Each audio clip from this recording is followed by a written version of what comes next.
Good afternoon, everybody. It's a bit bigger.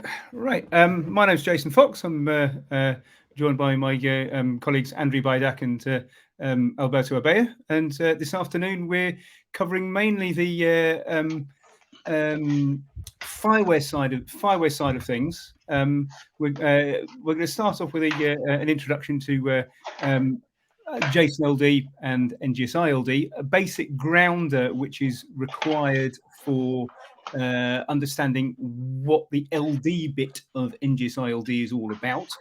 Then I'll move on to some basic operations, and in the final hour, which will be about 5:30-ish, I think, will be taken by my colleague Alberto, talking about how smart data models fill into this this system. Now, the idea behind running this as an interactive AirMeet session is that you've got the ability to do the interactions, so you can whenever you want to, you can do your little emojis if you wish. Not that there's necessarily much call for it, but what is probably more important is that you can put stuff directly in the Q&A, put stuff directly into the comments, and because this is a live session, we can change and alter the presentation as it goes forward. So don't be shy. If you wish to mention anything in particular, then that's fine. Just a second. There we go. Should you wish to contact me on LinkedIn at some point, there's my LinkedIn details. So that if you've got any questions later on and you just forgot something, you can always poke me over there. The idea of running the session in the afternoon here in Berlin is so that we can get more contacts which are on the Western Hemisphere, so LATAM, North America. And we're trying to do it so it's not always 3 o'clock in the morning for you. So that's the preliminaries out of the way. Obviously, this session will be recorded, and we will. Oh, hi there, Ali. We will obviously be pasting the recording up onto the FIWARE YouTube channel at some point in the near future. So let's talk about JSON-LD first, and then NGSI-LD. Well, if you have 5 minutes and you want to leave after 5 minutes because you're finding the rest of the presentation a bit boring, this is the one slide which summarizes what FIWARE is.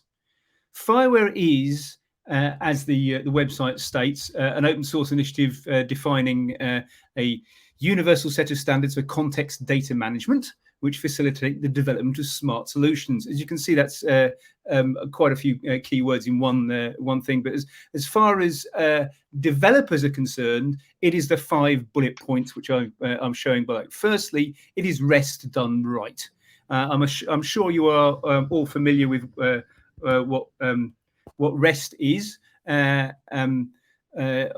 Obviously, standard stuff which developers are all used to. This means that the API in question is actually following the principles behind Fielding's thesis. Now, it's not just a matter of putting your HTTP verbs to the right to the right action. Obviously, get is a read, and a post is a create, and what have you. But it's a bit more than that. It means you can actually travel down the URL. You can work out what's going on. The responses are based entirely on the status codes, unless or could be based entirely on the status codes. The actual error payloads are well defined, but not actually necessary to interpret by a system connecting directly to a FIWARE system. So we're using the status codes properly. So 404 not found is the classic. But the main thing for both NGSI-LD and NGSI v2, we're doing LD today, is that all that FIWARE brings you, or one of the main things FIWARE brings you, is a additional structure rules around your JSON payloads. You must have properties, a type of either property or relationship. You must have a value or object with holding the data. Now, this structure initially seems to be rather over the top, but the idea behind it is that because it is so well structured, you are able to more easily share your data between multiple systems. Particularly the LD way of looking at stuff is designed for data sharing, which is obviously part of the system we've got here for the Eiffel Trust training this week. So you've got to have at the back of your mind that somebody who you don't know, but you are permitting, somebody will wish to read your data and will need to understand it without being you. And that's the reason for having this this structure as necessary. Now, on addition to the basic CRUD, which is what we've you deal with any system, the two final bullet points here are the registrations to augment your context. You can actually, if you've got information about a system and you know about other additional information elsewhere, so let's say you're a smart city, you could have information about what's going on in the traffic, but equally you might want to find out what are the weather conditions in that city, and that's additional information you could retrieve from somewhere elsewhere. This is used through registrations. We'll go through that in more detail. And finally, there is a publish subscribe mechanism so that you're not constantly polling to try and find out has the status changed, has the status changed, has the status changed. It is possible to be notified saying, yeah, the conditions you required, they are currently being fulfilled. So here's sufficient information for you to deal with. Again, we'll get more into the detail on the second hour, which is when I'll be doing the NGSI stuff. But that's a basic introduction to what FIWARE is.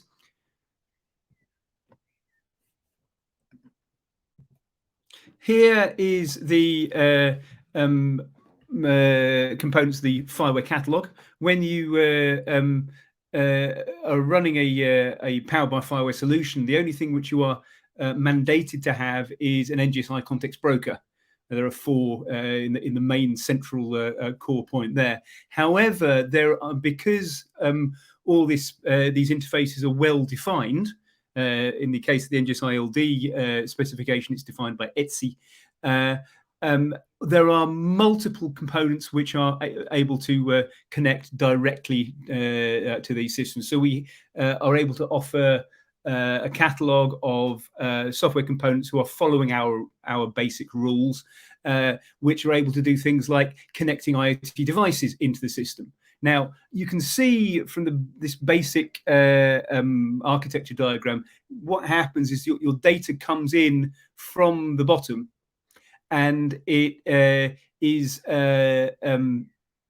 passes into a context broker, which then passes it up to other elements which do the processing.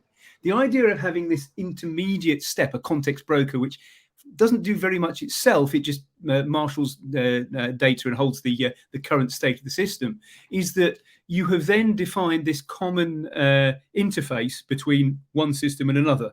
So taking devices as an example, you could have whatever proprietary device at the bottom doing whatever is necessary, and it will pass in the data as NGSI. If you want to actuate the device, you could do a patch request on the context broker. It will realize that this is held by an IoT agent, and the IoT agent will then pass it down to the system. So you've abstracted out the data issue here. Similarly, if you want to get the temperature attribute of a particular device, fine, it's just a GET request.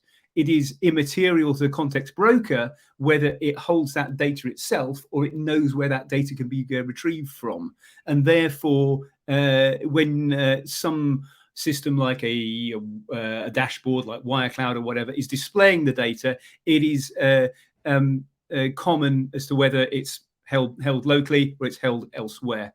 And you can see there's a wide range of common, these are so-called generic enablers, common use cases you may wish to deal with these systems. So obviously you are not obliged to take any of them, but obviously if you want to have a security system, then there is a security system or multiple security systems held within the Firewall Catalog, like Keyrock, there's a stack from Telefonica, there's an ISDA connector, and so on and so forth. And if you want to monetize your data, now this is again rather useful for this data sharing scenario in that there might be a cost to retrieving or changing your data. Then there are elements such as the business API framework, which is able to create various rules which need to be accepted before passing your data out of the system. Some of these components are much more widely applicable than others. Oliot is directly a connector between the context world and the event-driven world of GS1. If you need it, you need it. But others are much more generic, like there's various data persistence components. So there are two variants of NGSI, NGSI v2 and NGSI-LD. NGSI v2 is the older version, which is based on JSON. NGSI-LD is the same thing and is based on JSON-LD. NGSI v2 already adds a wide number of standard advantages. There's no vendor lock-in because you've got an interface between whatever they're doing, whatever the next component is doing. So this is this interoperability layer between the processes and the real world. Because everything's effectively pluggable, what you've got is a flexible architecture. And indeed, if you look on the FIWARE Marketplace has recently been revamped.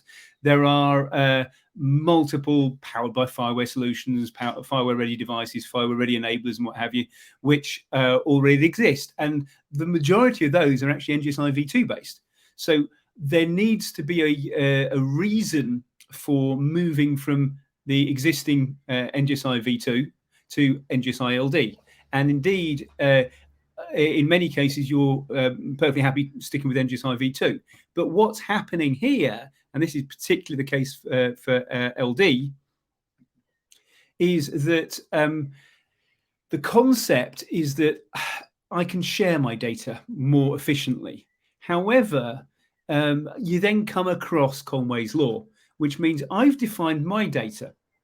My data looks like the way my organization is structured. If my engineers, if I'm a company in Spain and my engineers are all speaking Spanish, they are more likely to name an attribute temperatura rather than temperature. You know, okay, maybe we've got this in the legacy system. Maybe we're doing it something a bit differently. Now, if I'm doing the same thing in the UK, I would probably call the attribute temperature, but it might be different in different systems, or I might call it air temperature when you've just called it temperature or whatever, because the actual payloads you get internally into your own system outside of the context broker need to be usable using your preferred terms, your preferred information, with much data in that as possible. So how can I share the data efficiently if you're not going to change your internal system? I'm not going to change my internal system. We need to have a mechanism for being able to transform from your definition of the world to my definition of the world. And this is always going to cause problems. Two examples. And again, I've come up with a couple of reasonable FIWARE examples. Car parking. Now, if you happen to be driving around looking for a car parking space, chances are that the local authority will have information on which which car parks are free, what sort of spaces they've got, what's happening. This is context data. This is a description of what's happening right now. Okay, currently we've got 56 spaces, right? However, you can easily imagine that there is an unseen border here between one car park just outside of an administrative border where the town town council is changing. If the town councillor across the border is not using the same system as you are, you've got a problem which needs to be solved on your data exchange, because I might want to park just outside of this unseen barrier just because that's where the car parking place is. It's worthwhile for administration A to be able to understand what's going on in the car parks of administration B, because it's of their benefit. You may be able to, you could park the car and just walk for 3 minutes and you'll where you want to get to. So you can see that here is an obvious example where data sharing makes sense, but it's potentially the case that there are differences. A much more serious and obvious example of a border is something like smart tourism applications, where you get locations like Menton in France, which is literally up against the border with Italy. If you're trying to encourage tourism in the area, you are going to want to find out what the events going on just over the border are. Things don't stop just because there's a little river between the two countries. It's worthwhile knowing, is there a big event going on elsewhere? Is this going to affect our crowds locally or whatever? Is this going to cause problems for our traffic? It's obviously a case where not only is there going to be a different local authority across the border, but they're going to be speaking a different language. And if you want to efficiently transfer data from one system to another to get a holistic viewpoint about what's going on, there's going to have to be some mechanism of keeping the understanding between the various states. This is where linked data or JSON linked data first comes in. Talking about JSON-LD, this is the basis of NGSI-LD. JSON-LD is looser without the definitions, and it's they've got their own website. It's basically just JSON with an @context element added in to give you a dictionary as to what's happening. If you look at the example below, you can see that there are apart from the ID, which is the unique identifier of this particular there are a series of attributes. In this case, name, born, spouse, and in this case, you need to define what those elements are in this @context file, because name is too ambiguous to be usable across multiple systems. So what happens is you end up with a mapping file, which is called the @context file, which would expand name to a full long IRI, which would be uniquely defining that this is a name rather than a login name or a pet name or whatever. Similarly, you'd have the same thing for born or spouse. So in going back to the temperature example, there are multiple authorities which are defining IRIs for these things. One of them, which is fairly common, is SAREF, and they would have a long IRI based on the SAREF website /temperature. So whatever you want to call temperature in your little payload, you can just say it's actually one of those. And being one of those means that someone consuming your data can do what's called an expansion compaction operation, which would change it back to whatever their preferred set of data is, so you can get hold of the information. Now, the reason why we need to have these IRIs is summed up in the next couple of slides. This is a guy on the internet called Harpreet Singh, and he's a blockchain smart cities expert. This is another guy on the internet called Harpreet Singh. He's also a blockchain and smart cities expert. These are not the same person. The second one is a former colleague of mine, is the Harpreet Singh I want to identify. How do I identify that Harpreet Singh rather than this Harpreet Singh? Well, the easiest way to do it is to use an IRI, a full length, in this case, a URL, but IRI being able to put in things like umlauts in your string rather than just sticking it to standard ASCII characters. You can see that if I was to refer to https linkedin.com/sing-hp1069 all the time, then you'd recognize who this guy actually was. Well, it's very annoying to have to use the full names all the time. So there's a mapping which is moving from one to the other.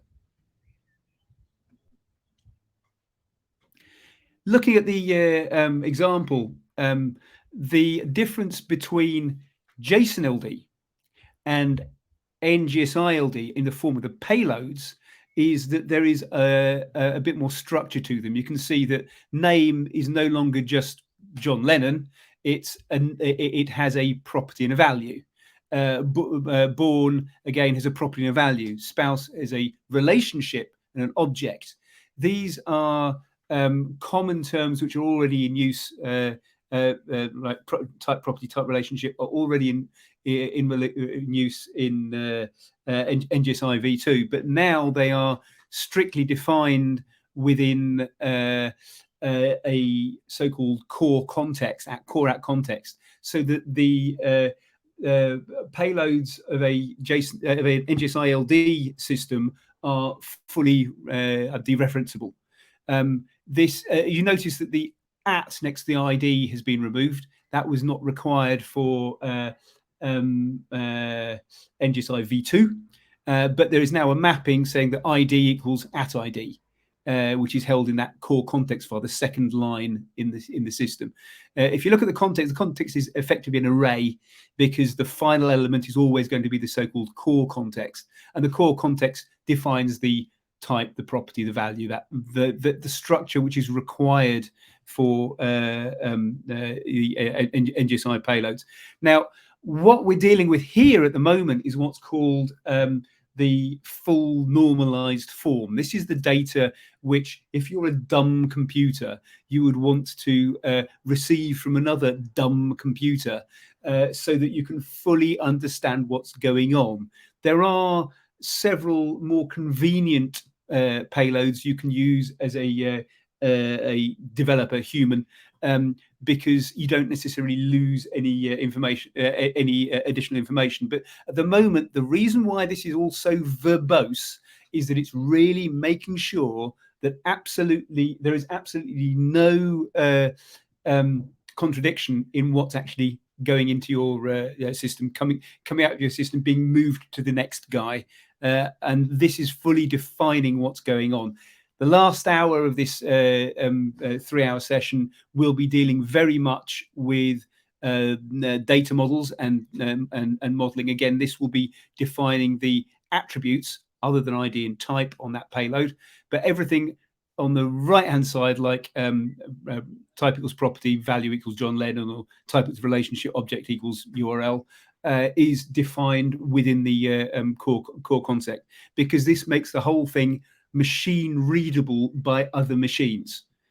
So you've got to bear that in mind. You're using linked data to do data sharing. For data sharing, you've got to provide sufficient background information for that dumb computer to understand what's going wrong, or what's going right, sorry. There is relatively little difference between NGSI v2 payloads, the older format, the new NGSI-LD payload, which is on the right. You can see that things like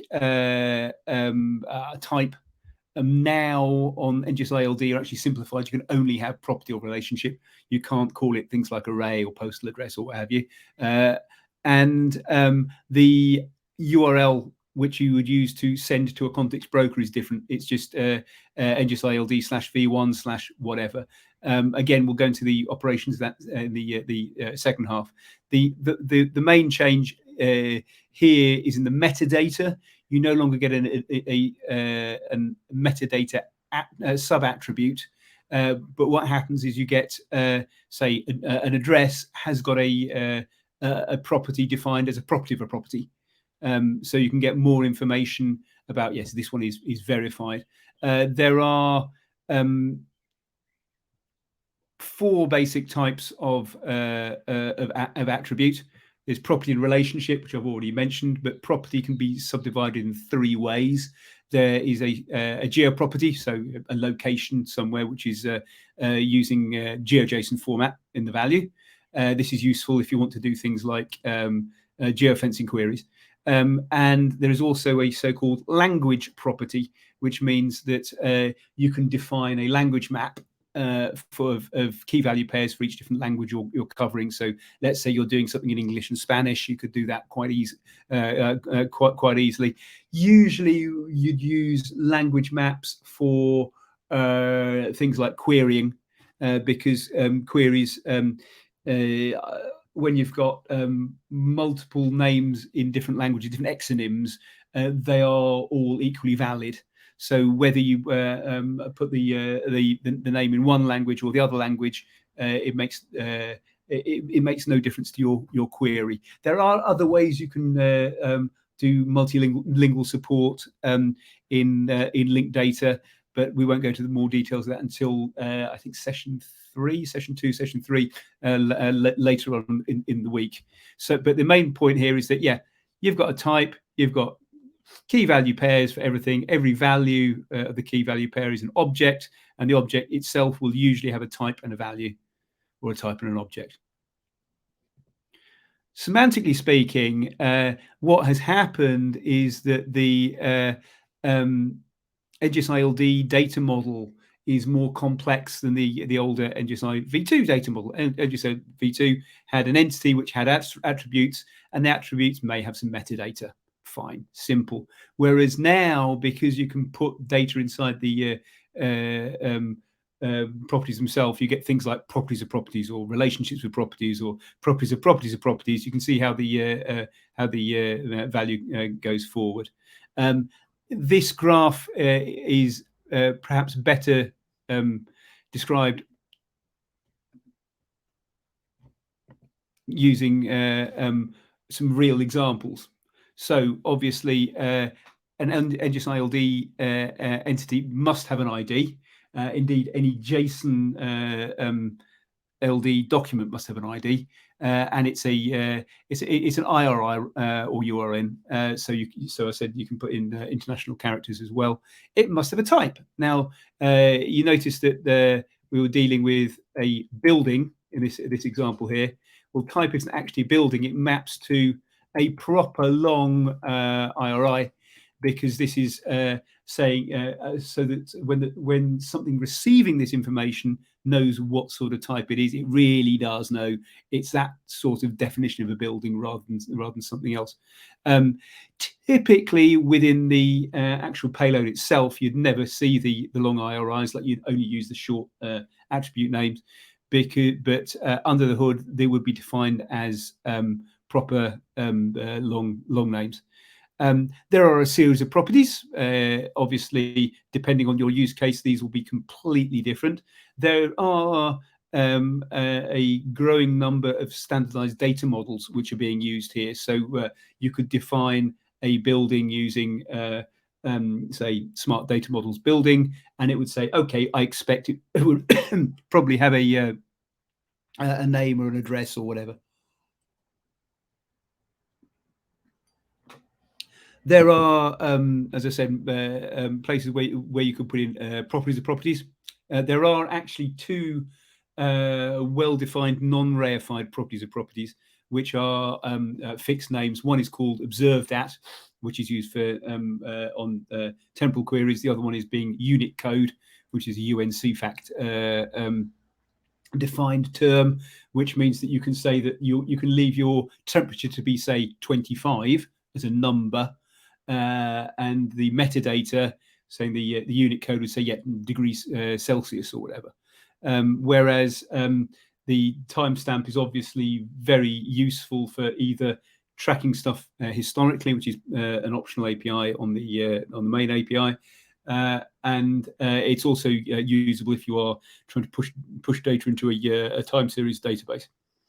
There are relationships in NGSI v2 were driven by convention.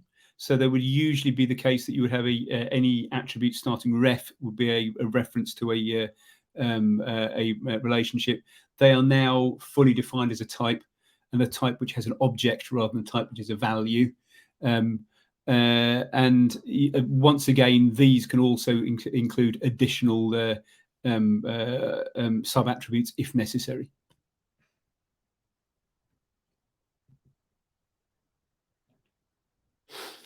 In order to retrieve information from a context broker, you do a GET request.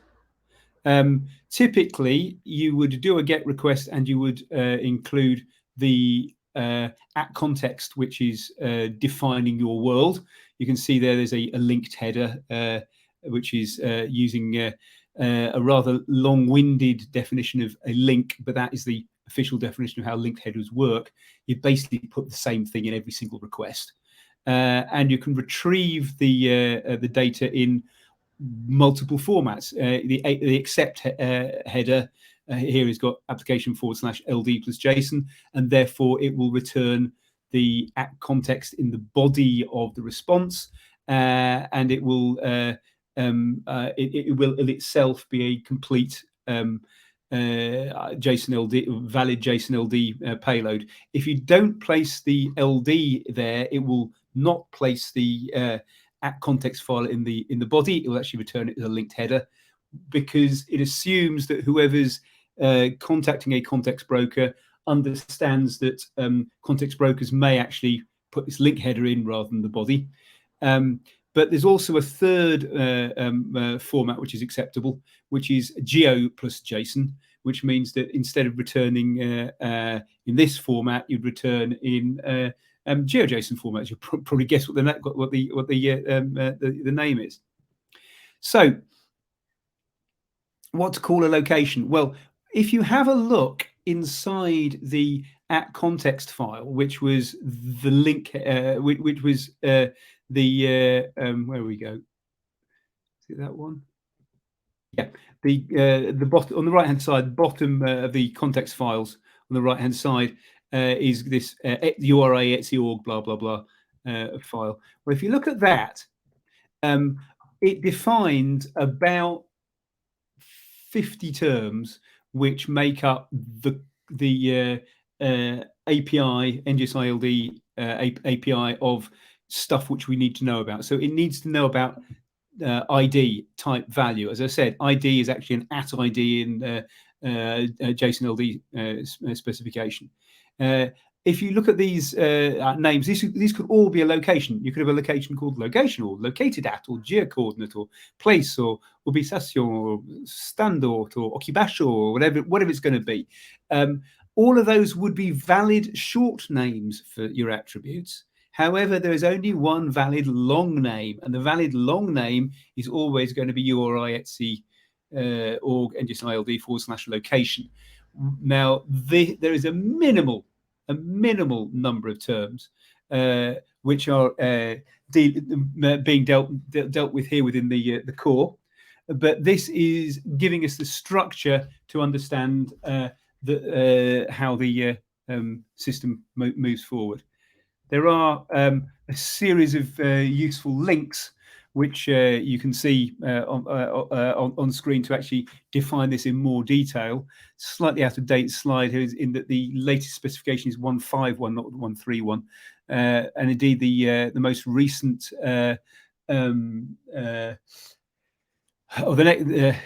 next specification is due to come out 1.6.1, probably September, October, I think. So there's even more stuff on the edges being put forward.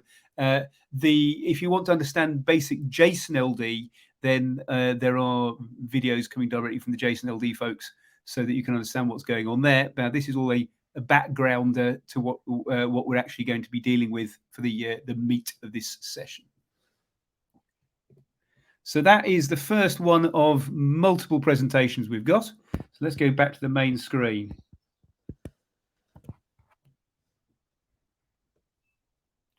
So this is where I get to talk directly to the audience. Oh, hello, Miracle. Is everybody understand what Json LD is now?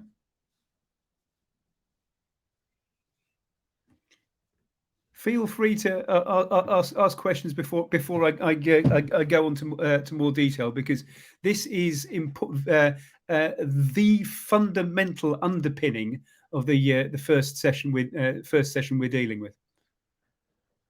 That was a very swift half hour. So please talk now if you want it. I like the thumbs; they're good. Those. If not, I can move on to actually dealing with NGSI-LD itself. And we'll see how things move on. Right. So next presentation, I'll end that show.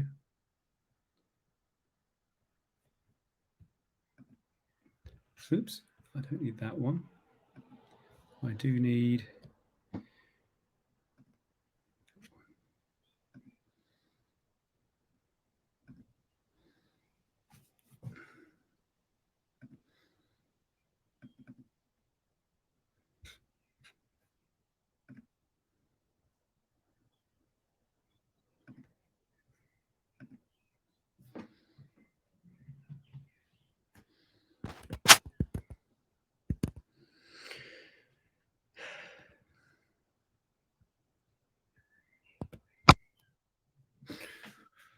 Right, I'm just going to briefly. It's hot here, so I'm having a glass of water. I'm going to be talking for hours, so it's worth it taking a short break. That's better. Okay, so having dealt with the basics of Json LD, let's move on to what the operations of NGSI-LD are all about.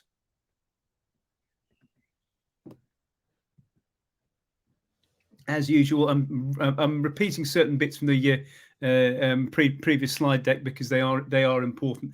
Whenever you've got a NGSI-LD payload, you can paste it directly into the Json LD playground. It will work. You'll be able to do various operations on it thereafter.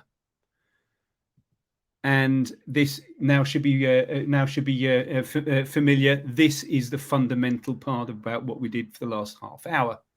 So, looking at the core context, if you look deeply inside the core context file, it's a large number of ordered key value pairs.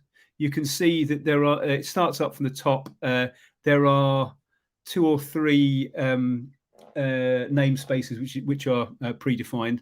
The NGSI-LD core context reuses the GeoJSON context for its naming things like point, line, string, feature collection, etc. The default for everything is going to be this Etsy thing, and as I said, ID and type, because they are used in v2, are defined directly in the @ID and @type.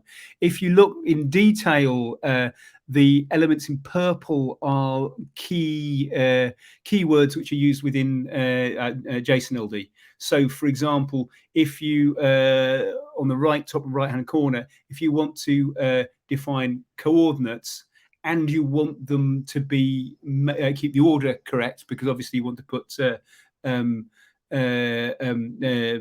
latitude, longitude the right way around. You don't want to sort them around for whatever reason. They need to be defined in a container list. Fine. These are this is how under the underlying Json LD works.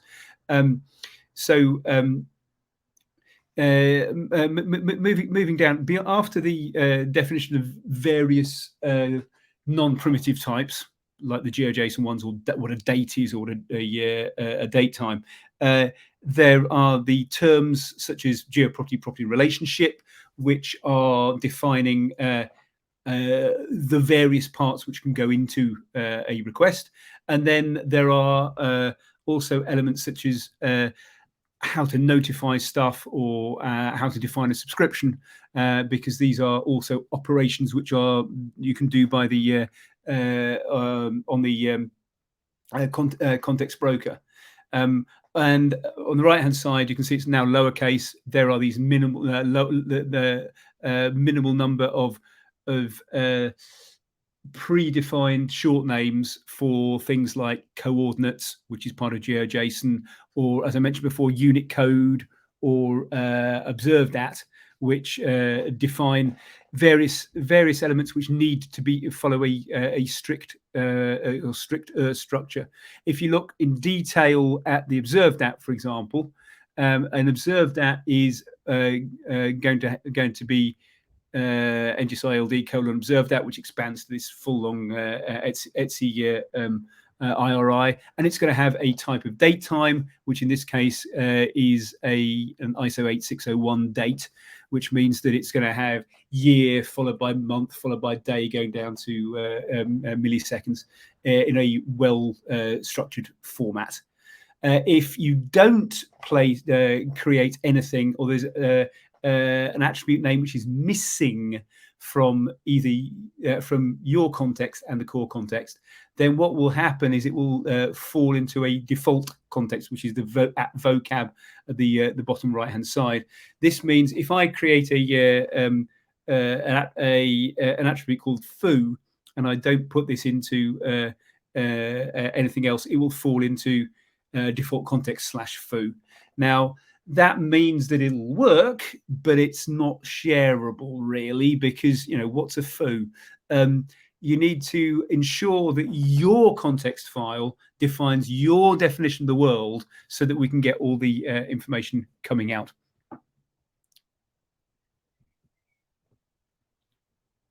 I'm going to attempt to be running a demo now. I've recently upgraded my computer. Now, first time I ran a course like this over AirMeet, the system just basically was crawling like treacle, because I didn't have sufficient resources to run AirMeet and the context broker at the same time. But we're going to see some operations in action, because it's going to be much easier to understand what I mean if I'm giving you some real demos. Now, the only real difference between anything you'll see on NGSI v2 and NGSI-LD, apart from the fact the payloads are now JSON LD payloads, they do get post and other HTTP verbs as you'd expect. The endpoints are now, CRUD endpoints are now under NGSI-LD v1/entities rather than just v2/entities. And again, the registrations are on NGSI-LD v1 registrations. This is typical REST, in that you put, if you really need to version things for whatever reason, you have a version as part of your URL, and then the operations are then giving you a class of objects you want to deal with, so that you can deal with it. So again, three basic operations here: CRUD on your entities, doing creating things so that they can make registration subscriptions and what have you, and then finally your registration subscriptions. So the hello world of a context broker is, in this case, you just have a context broker. It has a backing database which allows it to understand the state of the world, and you have something which is attacking it. So at this point, I stop my show, and oops, and I'm going to see if I can get a working context broker onto my system. I'm actually running a thing at the moment. I might need to kill a few things. That looks okay. So curses of the live demo as usual.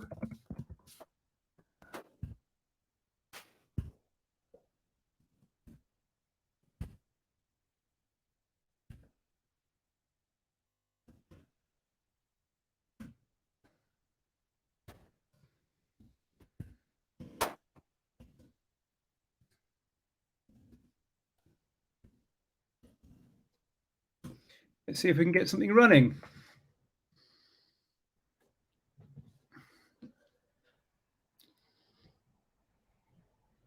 Right, so it looks like my new machine is capable of running things at the same time as hosting AirMeet. What I'm going to do is I'm going to bring up Postman and put it onto the main screen.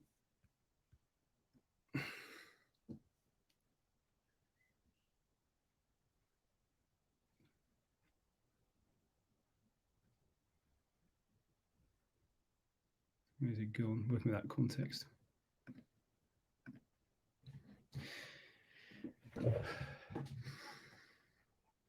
Now I probably need to make that a bit larger, or you can expand the screen if you wish. So I'm going to make this a bit larger first.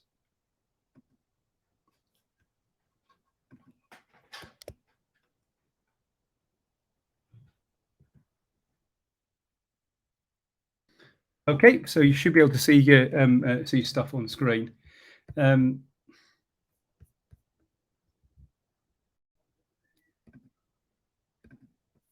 Just do a quick test that there's something out there which is running a send to version.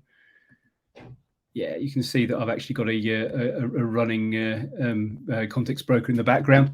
So first thing you need to do in any NGSI-LD system is you need to define the world. And I have got a little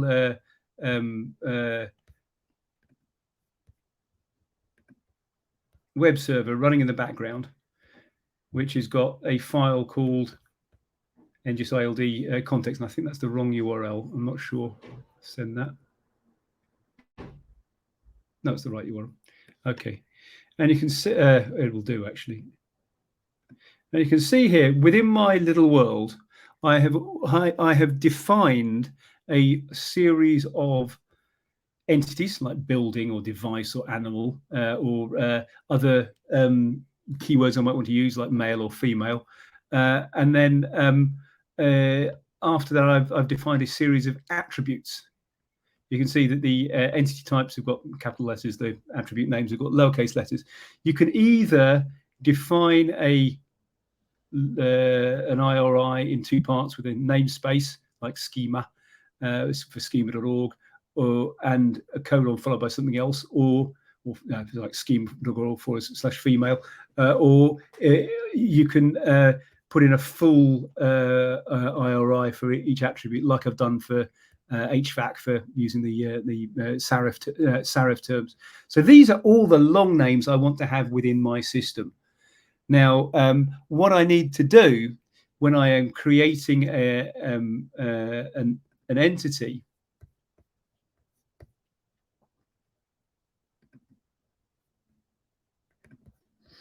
is I need to, somewhere within my payload, say this is what my terms are,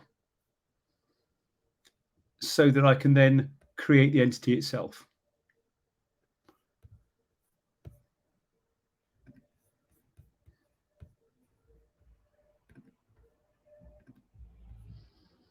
You can see the entity itself consists of a series of attributes. In this case, these are all properties.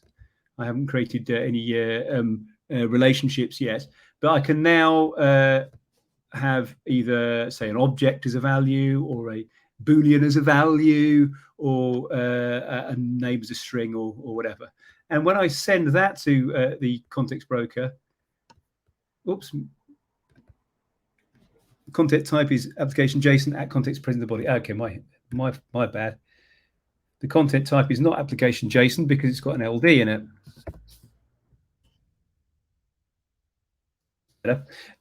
When I send a valid payload, it will say, hey, you've created something. as you'd expect. It does what HTTP does. We're using the HTTP verbs properly. If I send it again, unsurprisingly, it's giving me an error. It's giving me a 409. It's a conflict. Now, whenever you get an error, there is indeed, like I did inadvertently in the first place, there is always a type title and detail giving you more information of what you've done wrong, so you can actually work out what's been happening.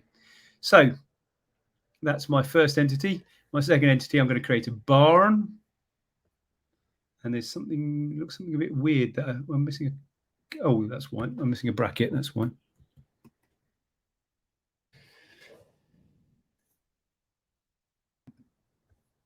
Now, once again, I can create a second entity. If I were just to do a get on the long name, the long IRI, in this case, I'm not putting anything in my headers, and I'm just saying, give me all entities whose long name is that. It will return everything which has got that long name. You can see internally, we have defined an address as schema.org address. And that's what the long names are. I mean, they're not very useful for us humans, but that is what a machine would actually kind of expect.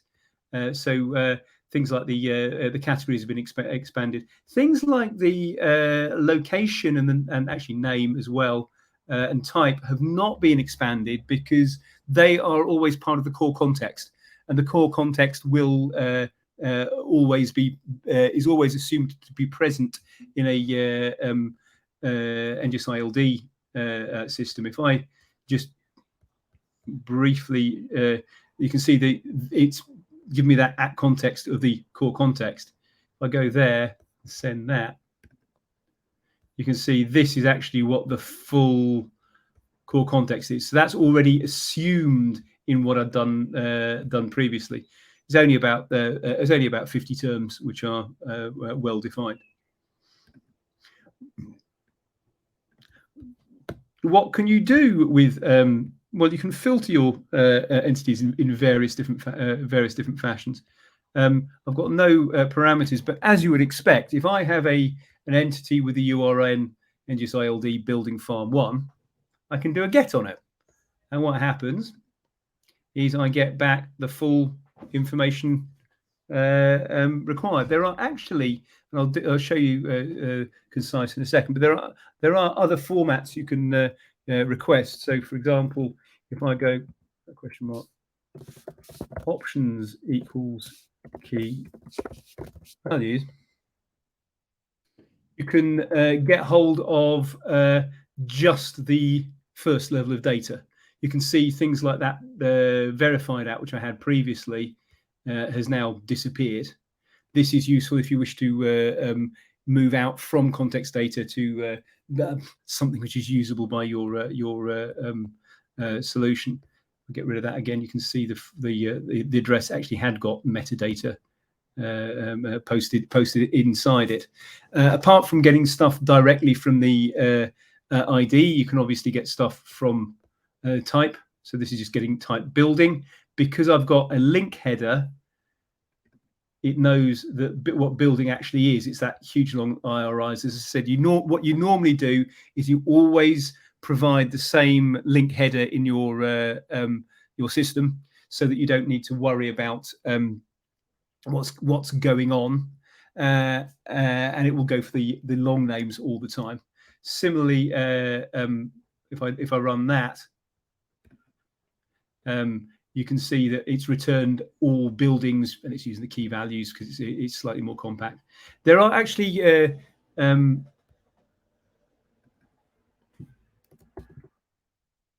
to retrieve GeoJSON. You can see that it's now a feature collection, which is a GeoJSON feature collection. If you paste this directly into a GIS system, it would display as necessary. So you've still got the at context. You can actually remove that if you wish as well.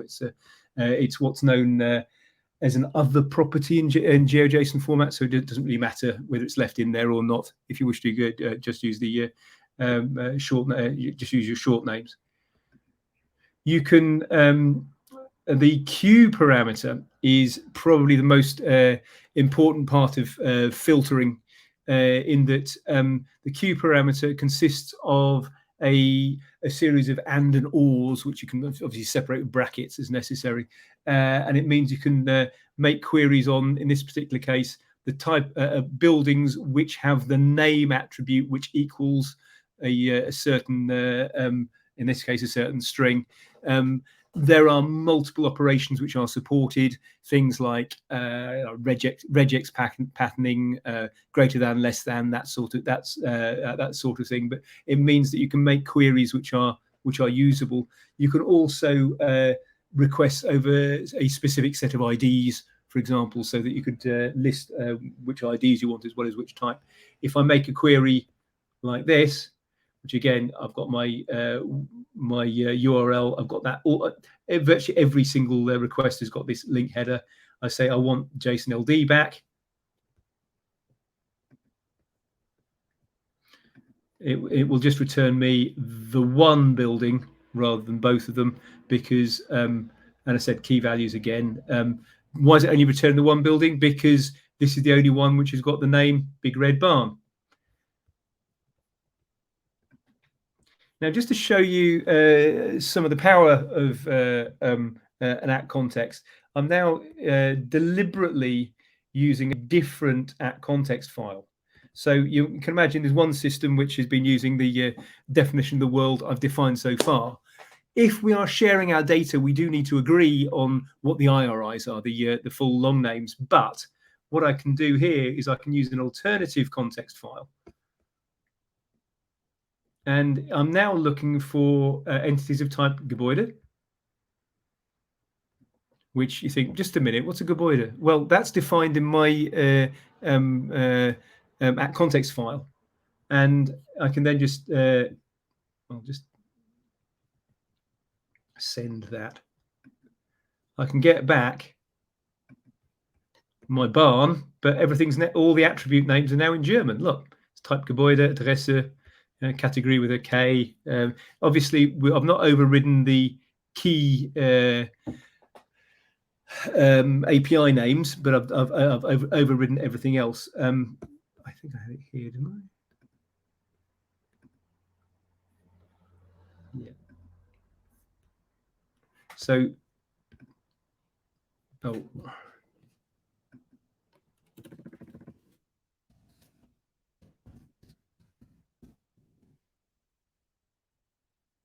So this would be the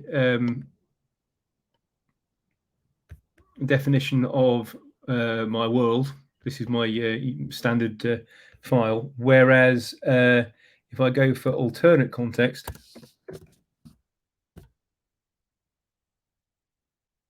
you can see the same thing, all the same things, but I'm now saying a Gebäude is a FIWARE building, or a tier is a FIWARE animal. So you can see how I am mapping from one to the other. And whilst we're at it, I'll notice there's something on the QA. Okay, I'll take a very short break, and I just I wish there's some way someone could interrupt me more frequently, so I can actually try and answer some of the questions before I I keep on ploughing on. So starting off with Manix's question at the top: do at context addresses have to be IRIs, URIs, or URLs, and what's the difference? Oh, that's a fun question to answer. The answer is IRIs. Now, an IRI is an internationalized URI. A URI is something like URN :/ NGSI-LD, or an IBSN number or whatever. But it's an IRI if you can also include internationalized characters in it. So you could put in, say, Gebäude, for example, with the umlauts. If it was a URI, you'd have to use percent encoding for the A with umlauts in it. So that's what a difference between an IRI and a URI. A URL is somewhere on the internet. It's always somewhere on the internet. Not all IRIs will resolve to somewhere on the internet. a good example of that is a good example of an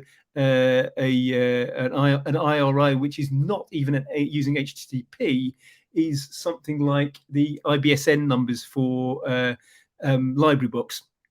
They have got a unique identifier for each book, and it starts IBSN blah blah blah blah blah blah blah blah, and that is not a valid location of the internet. It's not a URL. It's not a location. It's just a unique identifier. That's what the I stands for.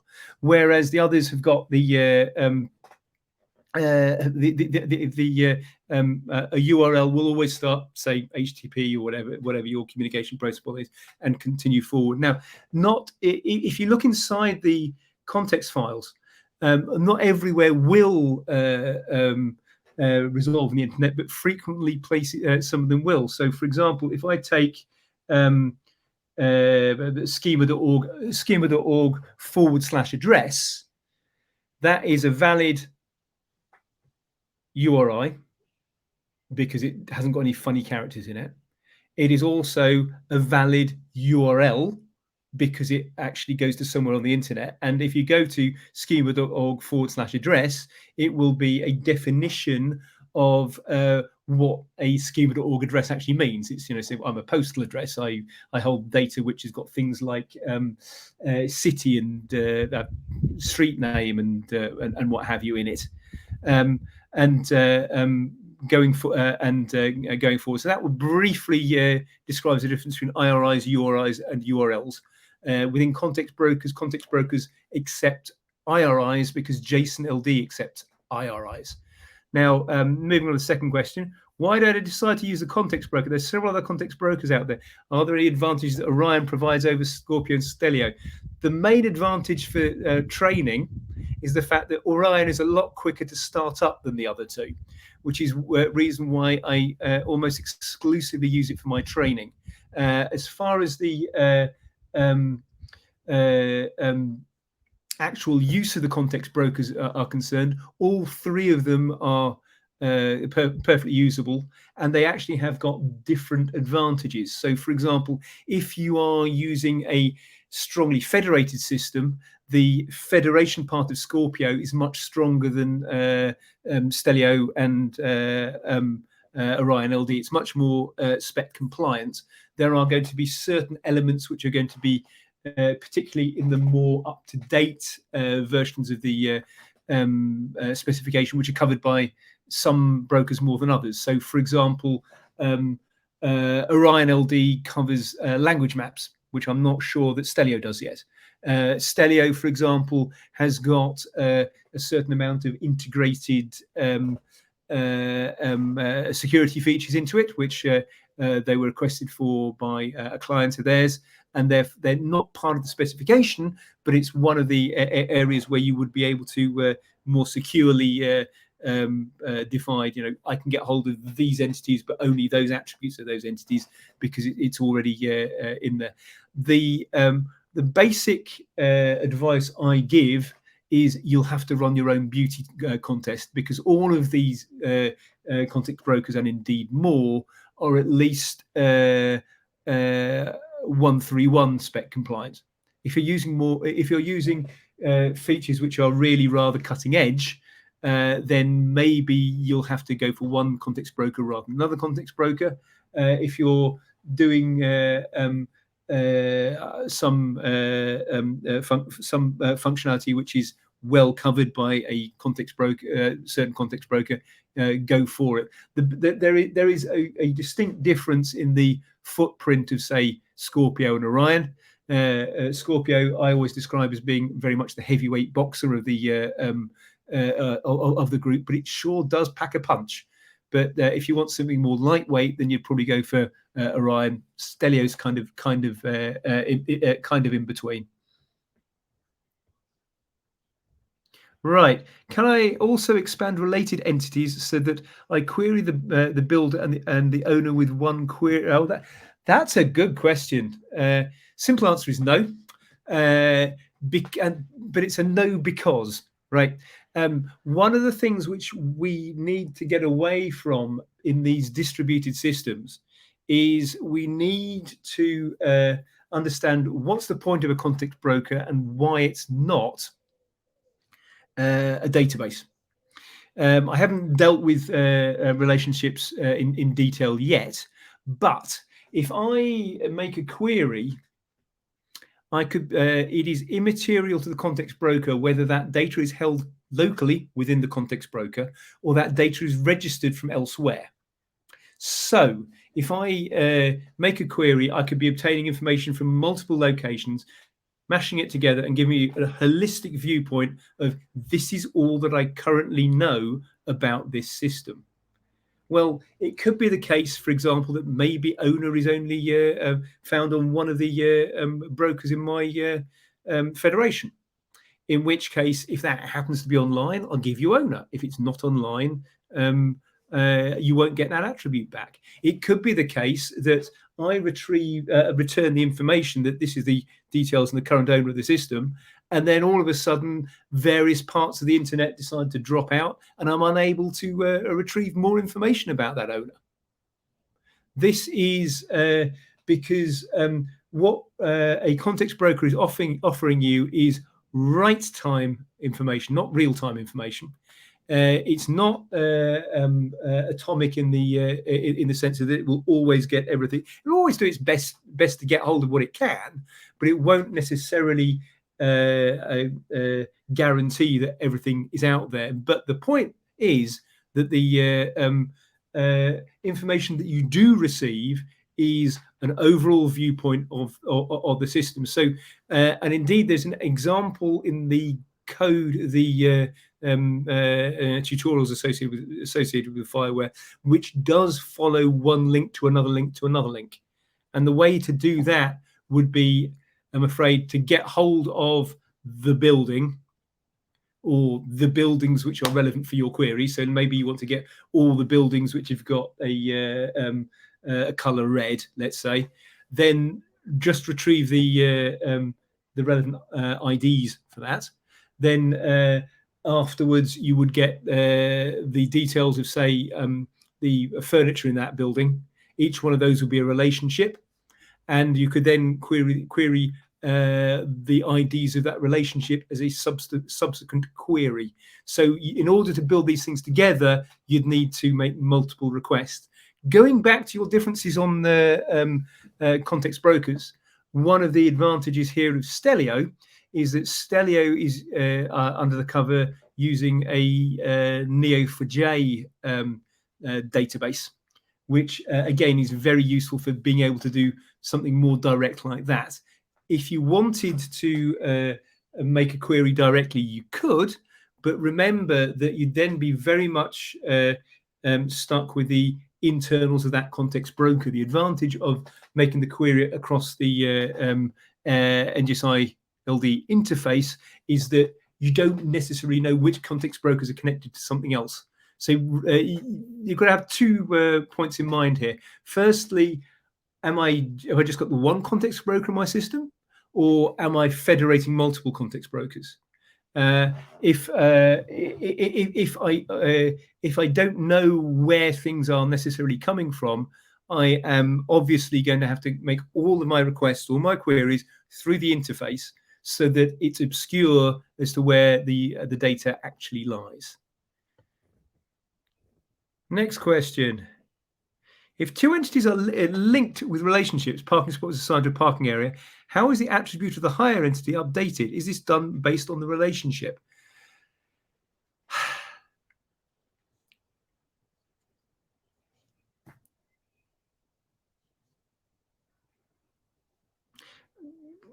Usually, when you're defining a relationship, a relationship is usually unidirectional. Because if I have an attribute with a relationship, it's got an IRI or a series of IRIs in it, and that is going from this. It's a link from this entity to that entity. If you want to maintain both directions, then it is usually the case that you would need to update both entities. It is possible to do that as a couple of actions. but it's not directly the context broker which would maintain this. You would have to maintain this yourself using your two. So you'd say, okay, I would need to make a query on the. So I've got was it parking spot, parking area. I would need to make a query. What's the ID of the parking spot? What's the ID of the parking area? And update both of those entities to make sure that they were both linked properly together. You can, of course, make a query using the queue parameter to say, give me all the parking spots which have got which is assigned to parking area XYZ. There is also another mechanism which might be of use in this particular case, Yusuf, which is there is a header called scope, NGSI-LD scope, which means you can actually assign a certain hierarchy of stuff to one request or another. And when you make the queries in scope, that's the sort of thing where you could say, give me all the flower beds in Madrid, or give me all the flower beds in Madrid which are assigned to park XYZ. This is a rather advanced concept, though, so it's not something which I was planning to bring up in this early session, but we can probably cover it on day 3 or day 4. So poke me again with the same question later on, and I can go into more detail. Right, I think I've caught up with the questions now, haven't I? So where were we? The problem I have is that I've got 2 screens, right? And when I'm doing the presenting, I can't always see what the Q&A is, so it doesn't always work.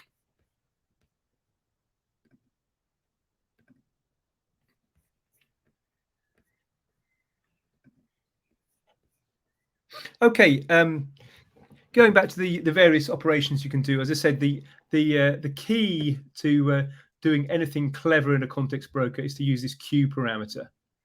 And you can see here that there's an OR operation on the queue parameter here saying, give me anything in category barn or farm auxiliary, and return stuff in key values. This is all good stuff.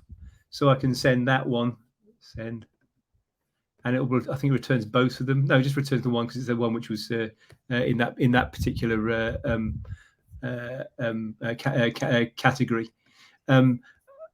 Apart from queue, as I said, things like you can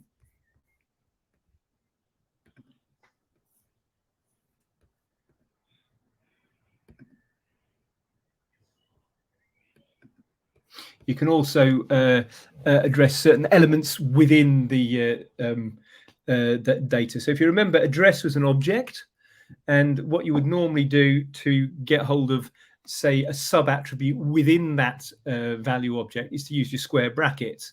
You can see if you look carefully at the top of the screen, I'll bring it up again, the code. You can see that I've got this 5B, 5D. This is because when you send data to the context broker, you should IRI encode it. So there are certain URL characters which are a little bit suspicious, like and, for example, is normally and ampersand semicolon on HTTP, for example. So square bracket is one of those ones which does need to be care does need to be taken care of. And this is just saying looking within a sub attribute. So can we find addresses which have got a sub attribute called Tiergarten? And yes, there is one which has got this address locality in Tiergarten. This goes back to you remember the 2 different contexts I was showing. It was only address or adresse which got changed into German, because this part here is actually data, and you would be able to change the address but not the internal state of that. This makes sense because if we are agreeing that an address has got attributes like a postcode, an address locality, an address region, a street address, those are not going to change because I decide to call it something else. It's more a case of what I'm calling this object happens to be called address. The difference between looking inside an object and looking inside the metadata of an object is that for NGSI-LD, the metadata is separated using the dot syntax. So the square bracket syntax is saying, look inside this object, find something. Whereas the dot syntax is saying, this address has got a verified sub-attribute, property for property, and look for those buildings which have been have a verified address. Fair enough. And you can see, yeah, this one has got. I'll get rid of the key values. I get rid of the key values. You can see that this was verified true, and this one was also verified true.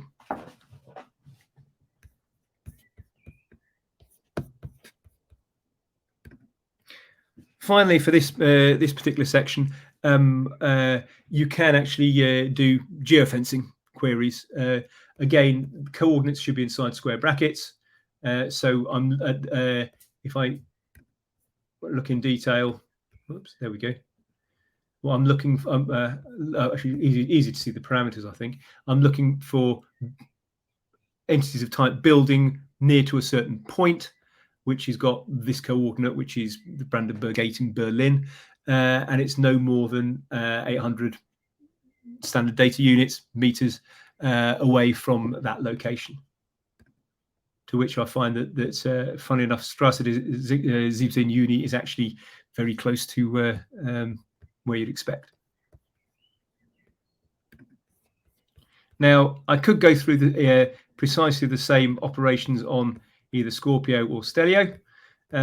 The only difference between this is that certain endpoints, like the version information, is not part of the Etsy spec, so that this Scorpio, for example, it hasn't got it under /version, it's got it under v1 info. Creating an entity is precisely the same thing. It's just the typically the context broker will be listing on a different port. There's no real difference between using these. Again, Stelio, you can see the port which is being used is 8080 rather than the 1026 which is used by Orion LD, or the 9090 which is used by Scorpio. So you know, it really doesn't matter which one of these you're actually using. It will just matter when you're doing certain specific tasks.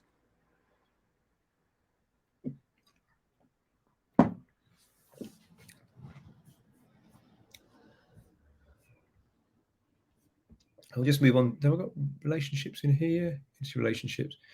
There are also various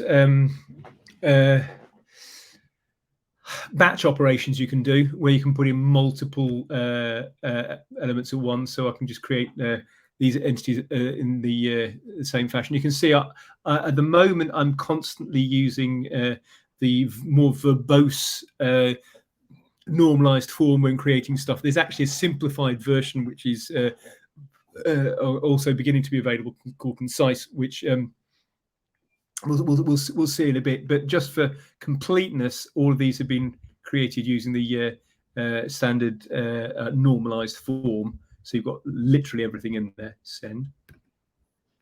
And you can see when I do an upsert, it's actually giving me some information back as to the fact that it has created things. Oh, let's say, I can do the same thing with my filling sensors.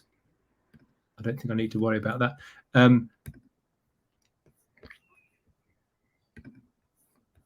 So you can see, for example, I've now got a temperature gauge or a series of. You can see here from the query, I'm looking for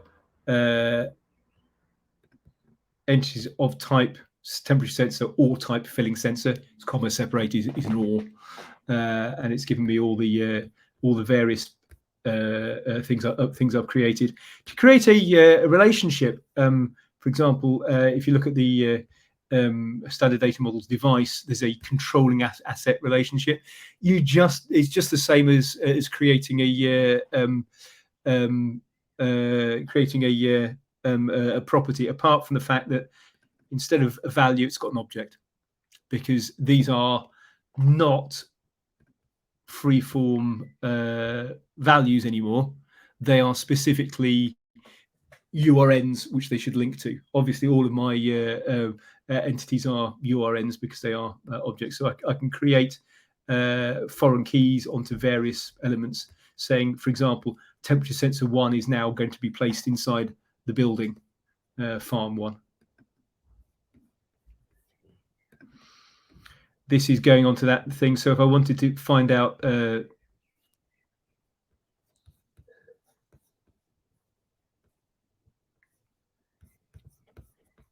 actually, yeah, if I wanted to find out which building is associated with temperature sensor 1, I can use this attrs parameter just to retrieve the information, certain information about this this system. So attrs controlling asset. There we go. So I send that. I can now see that, for example, temperature sensor 1 is controlling the asset called farm building 1. So in other words, I'm registering the temperature in building 1. Now, specifically for devices, I don't think we move on to IT devices at the moment. There is actually a mechanism to update both a device state and a linked entities device state at the same time. So if I had wanted to have this temperature sensor in building 1, my device would update both temperature sensor 1 and building farm 1 at the same time, saying, okay, as far as temperature sensor 1 has the value it is reading has changed. As far as the building 1 is concerned, then the temperature has changed, and that value it has been provided by, which is a property of a relationship, provided by temperature sensor 1. So you can see how the unidirectional information can change. There's more details on various supported relationship types in another tutorial I've got, but I'm just covering the basics here, given the relatively limited time I've got.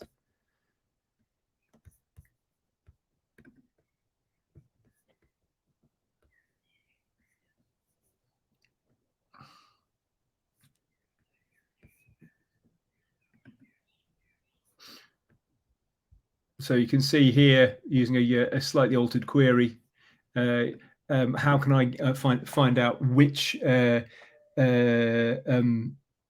attributes, which sensors are within that building.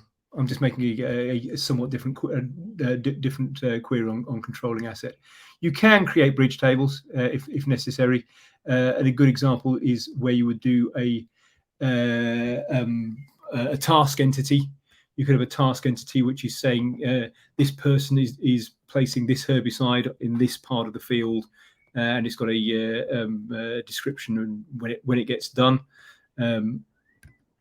So this is series. Basically, you have an entity which has got a series of relationships itself, and you can read from that information. So if you wanted to find out, saying who is currently working on field 2, you could then make this sort of query, structuring your data to get hold of what the task is saying about that. Of course, what you would then do, this goes back to Inga's question, is that I may have now just received, as far as we currently know, based on the information which our tasks have set, as far as we currently know, worker person 001 is currently working in part field 2. What you haven't got from that individual query is, is person 1 currently asleep. You'd have to make a subsequent query to get hold of the additional information. Right, so we've got another, I think I've got the next one, which is subscriptions.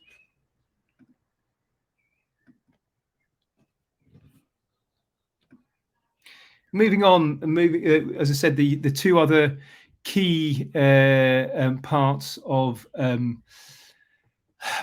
basic operations of context brokers are subscriptions and registrations, and I'm just going to briefly look at subscriptions. A subscription is basically a queue parameter which gets fired every single time something happens. Now you can see from looking at the attributes here that I'm just looking at my filling sensors, and I'm just watching the attribute filling when things are going on. Now with a subscription, there's always a notification section. The notification section basically says when something happens, go off and send something over there. And that is defining the various parts of that. So this is sending, in this case, it's sending to an endpoint called tutorial 3000, and it's sending the filling and the controlling asset attributes in key values format. Going back to how we've defined our entities, key values format is just the various parts you've got already, whereas moving on to your other formats like normalized or concise, we'll come on to that later on. You can send information in a different format if necessary. So in order to get, I'm not sure if I'm running a tutorial, I just need to check. What I'll do, I'll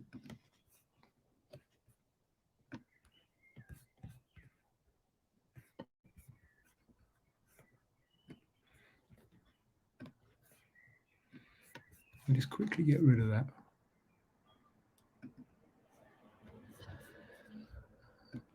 There we go. Running one, I'm not sure I am. Yes, I am.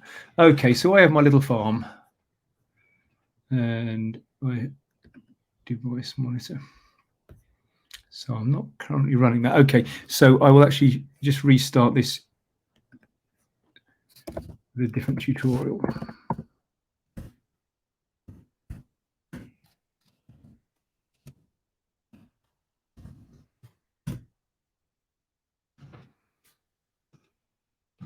Meanwhile, any further questions whilst I'm waiting for the thing to load up? I'm going to drink my tea.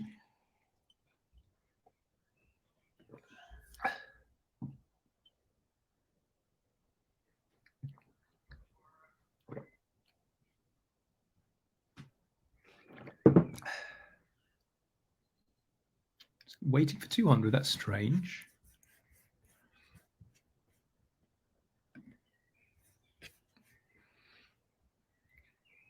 Oh, it's got there eventually. It wasn't initially. Okay. Right.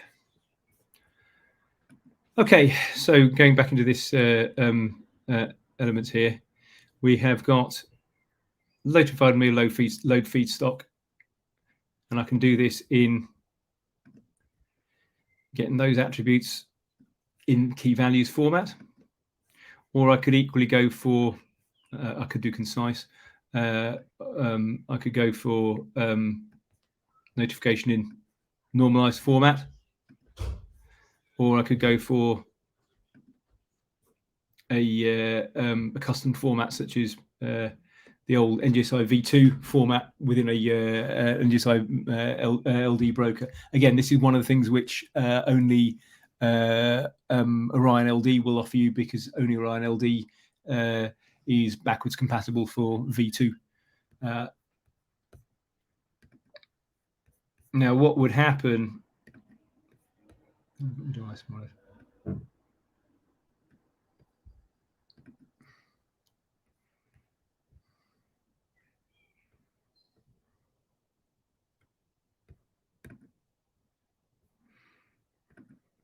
Is if I start removing some hay from the barn.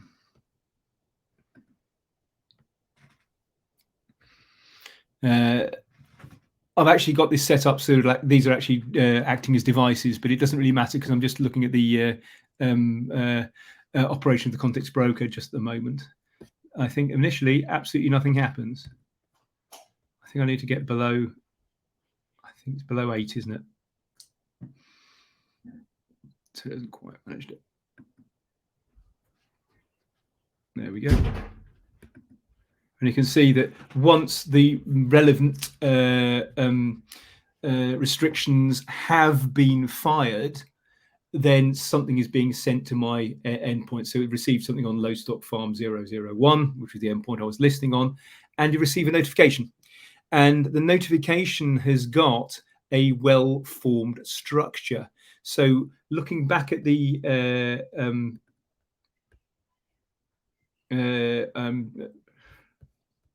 definition of the tutorial, the subscription, sorry, you can see I was asking for the filling attribute and the controlled asset attribute.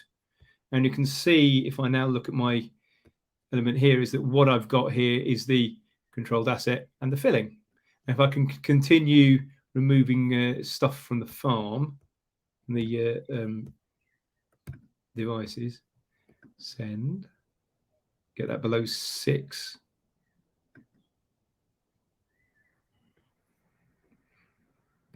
You can see it's changed to a different notification, and this is giving you the full values in normalized form.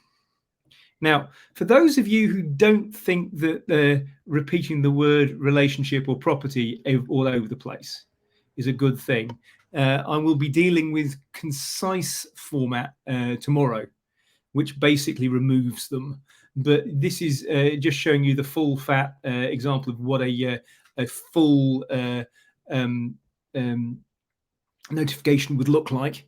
And a full notification includes all the information you've got. If you're wondering what things like unit code C62 is, this is defined by UNCFAC as being a unity value. So it means that the filling station value is running from 0 to 1. So this would be a value which is 53% full. So you can see that the information is in there, and you've got here a property accuracy, so it's within 0.15, which again could have its own unit code if we really wanted to say this is what the information coming through. So you can see if I've got an additional component, which, I mean, the whole idea with these context brokers is to set the system up as a series of microservices. If I've got an additional component, I know that whenever something happens, I will always get data in a well-structured, well-known format. So I know I can create my own microservice happily saying this is what the data structure will look like. So for the final 20 minutes or so, I will describe or briefly describe how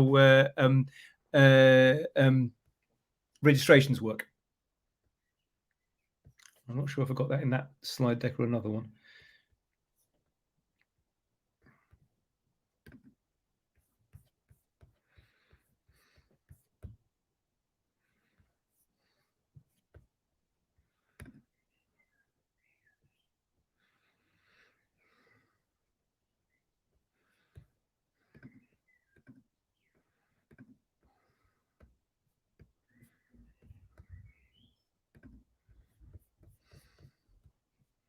Bear with me whilst I find the right stuff.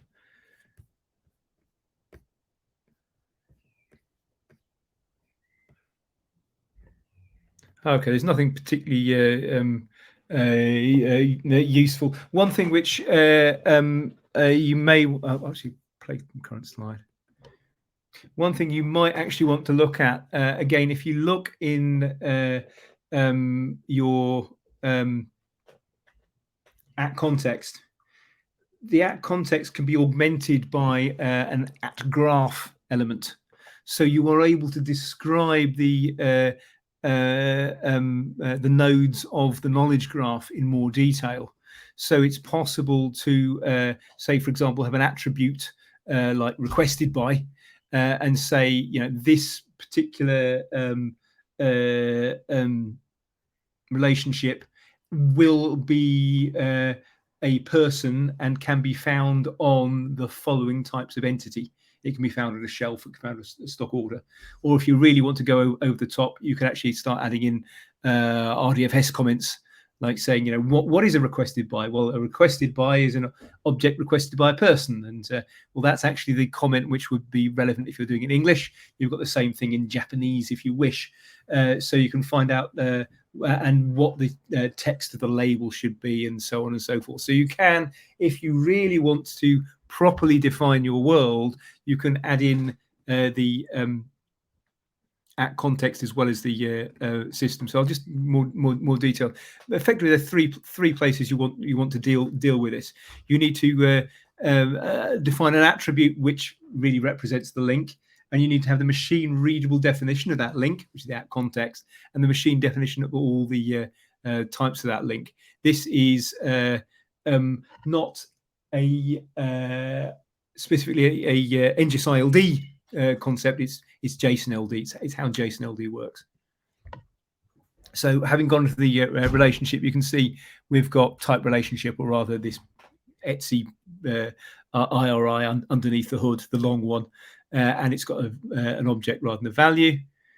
I've shown you this. If you looked inside my data model, I am defining my attributes as to what I've got. And as I said, you need to, you may, if you wish to look at graph. Graph is not of interest to context broker. It is of interest of whoever's receiving the data at the end. This is point saying this is machine readable links.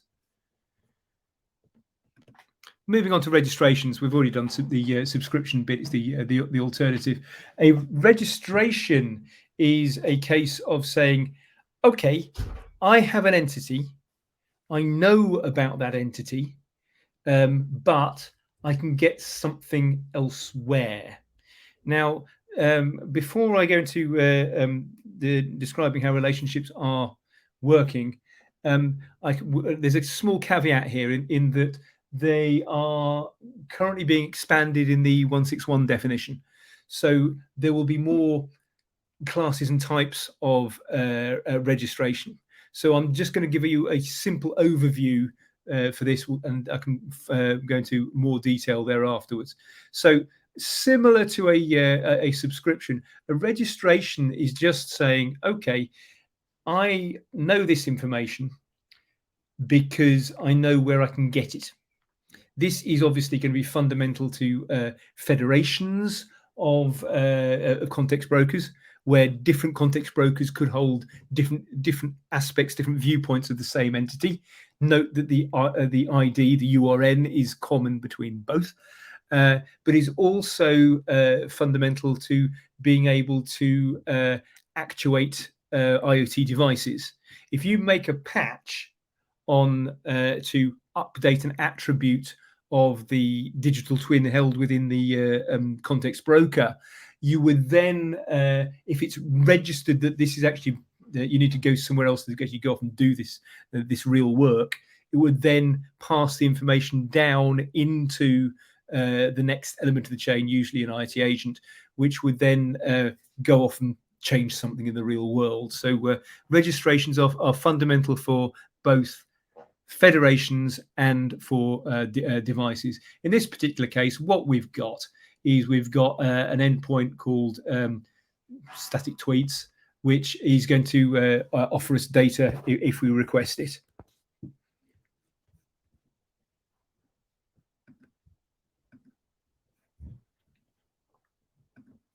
So let's briefly look at this. Registrations in there. I think it's in the other set. Just a minute.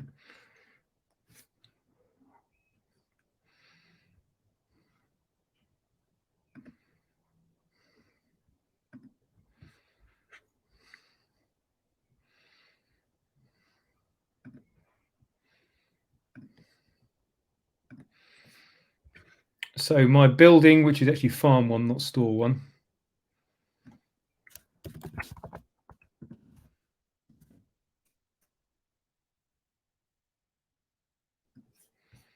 is listening to, is it context provider or is it context? I think that's right. Is it tutorial? It's probably tutorial, actually.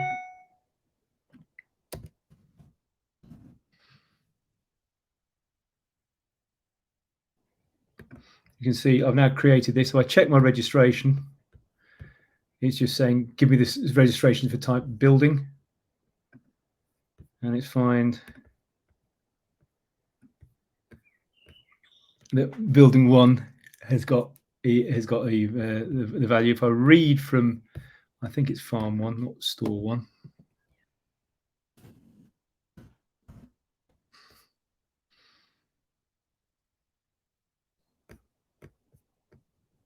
You can see that on top of whatever I'd had as my original attributes of my building, I've suddenly retrieved additional information here on the tweets which have been coming out from my farmer, and he's been sending us various Douglas Adams quotes. And you can see that this information is not held in a single context broker. What I've actually got, if I read direct from, is that going to work? Probably not. From this receiving endpoint of my registration, is it saying if you are requesting the tweets attribute for building store 101, then I can get hold of this additional information for you, and that is being added in to the existing data held in the context broker. I could, if I wanted to, make a change to the data which is being held by that, but using a patch request. This is, whoops, not comments. This is one of the endpoints of that context broker.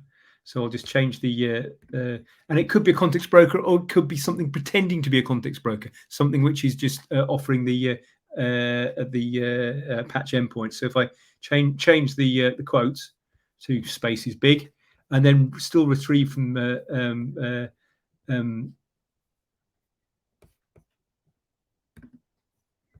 farm 1,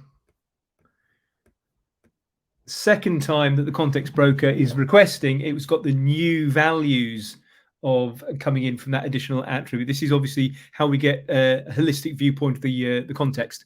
So you've got everything which I know about, plus everything where I can collect it from elsewhere. Again, it is possible. Would just be, at the moment, this would just be Orion LD, and this is something which is still subject to change. It is possible to make a patch request on the context broker for that attribute, and that will basically, oops, because it's not store 1, it's farm 1.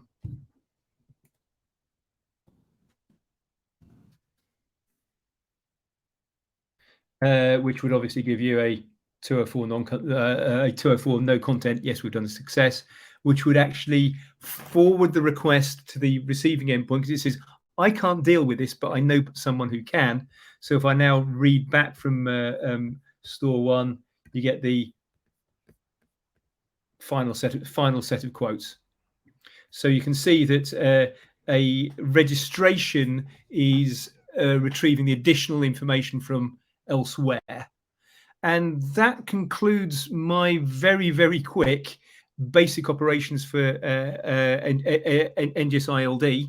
So I am currently open for additional questions, of which I expect there will be some. I can see some comments in the chat.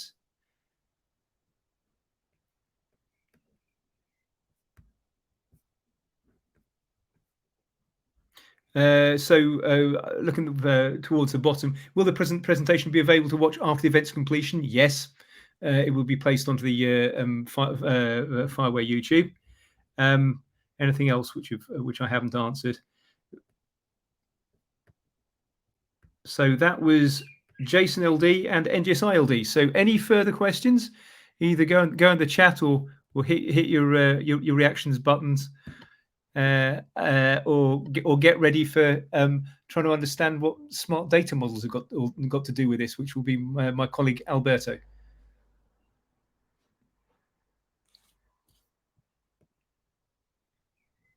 Jason, I see some questions into the Q&A. I don't know which ones has been explained later, because I don't see the time. Okay. Well, we're saying to people from all over the place, from Lisbon, I said, hi, Miracle, from Tunis, hi, Ali, and so on and so on and so forth. That was the greeting to begin with. Jason already seems to be learning some Spanish. Yeah, hola, Manix. That's about as much Spanish as I've got. If you want real Spanish answers, then Alberto would be much better. Oh, hi, Jorge. Okay, I keep recognizing names. It's great, this. Okay, so that's the detailed overview. As I said, we've got lots more operations to be done around this. I'm trying to keep it fairly basic, but I am open to questions throughout this entire week of training. If you wish to follow on the FIWARE examples directly, you'll find that they're all linked underneath this repo here, which I've just put in the chest. Oh, the question, I put in the wrong list here. There we go. Which means you can download everything, and I would strongly recommend that you do download these things and then try and get them working, because you've got the entire week to try and get me to try and fix any issues. Last time I ran a series of training like this, at the end of the second session, not this one, next one, we would break out to the tables, and then anyone who was having an issue, we would try and fix their issues for them. So particularly in this particular case, I'm going through the NGSI-LD examples, not the NGSI v2 examples, but there's a lot of stuff there which is available. If you want to get over 50 hours of video training, full details of the various existing FIWARE resources under our Wednesday webinar series can be found again on screen. That will obviously be expanded as time goes by. There is a difference between the Wednesday webinar ones and the specific training courses we're doing this week, because these are more bite-sized. They're about 45 minutes each. So they are more focused on individual subjects. And with that, we can either have a short break or we can hand over to Alberto. Alberto, are you ready? Yes, I don't know if the audience needs some kind of 5 minutes break. Probably want a break. I'm trying to put so much information into you so quickly. So I would suggest we come back at what, past? What time is it? Yes. Yeah, we could have these 10 minutes till 5:30.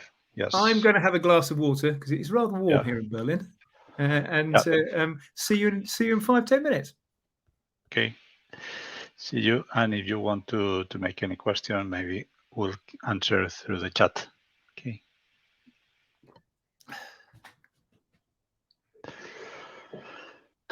Let me try to my presentation. Here we are.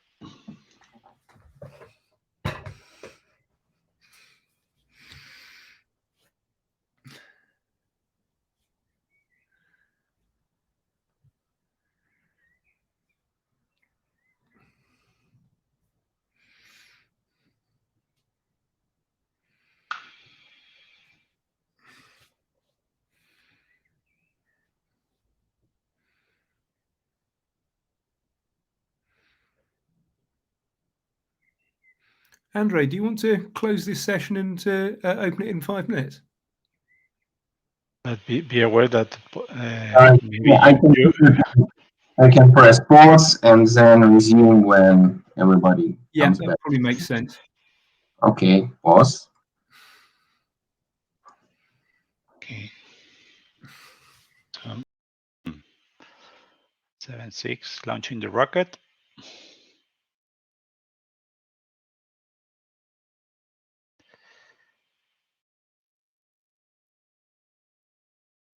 Okay, everybody is joining according to the platform. Okay, so thank you very much for being there, and now I guess that we are going to start with the introduction to smart data models. I have content for 2 hours, but we have only one. So therefore, I have many things to choose. I'll make my selection unless you make yours. So please use the chat because I'm capable of seeing at the same time as the slides. And I'll try to, on one hand, to answer your questions, and on another, to try to address what are your main concerns. So I have in the Q&A, before we start, one question, which is somehow for Jason, but it's also for me, and I'll try to address from somebody called Johnson Du. I have built my own smart data model, an example of a temperature sensor. What is the best way to use it for both NGSI-LD and V2? I would expect something better than manually follow the data model at every device provision.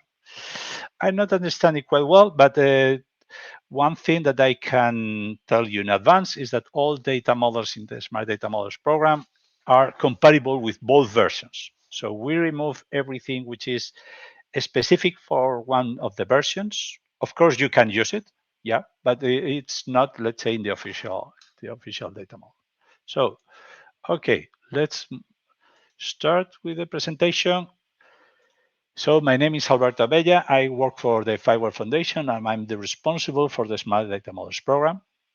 The idea today is give you just a brief introduction to the Smart Data Models program, a bit more than a small introduction. So how it's governed, so in what verticals are already available, how to contribute or how to extend existing data models, or how could you contribute with new data models? Because something that I'm telling you also in advance, it's a collaborative program, and therefore it can be extended. In fact, we are extending every day, okay?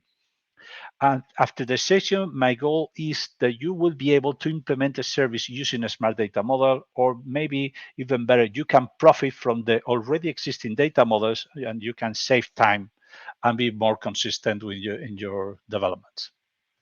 Okay, so the first question is that I want to know just as briefly, what industrial sector are you interested in? Okay, so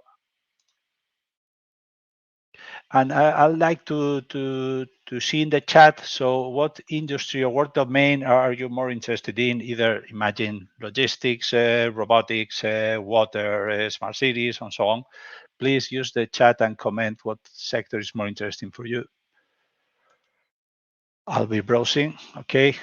This presentation is available here. I'm going to put it here in the chat as well. So this is the presentation, but I guess that somebody from the organization is going to share most of the slide decks that you have seen today, and possibly those green energy, smart agri. Oh, quite interesting. There is plenty of things. Okay, it's telling you that you need access. Let me check one thing. Because I guess that is shared.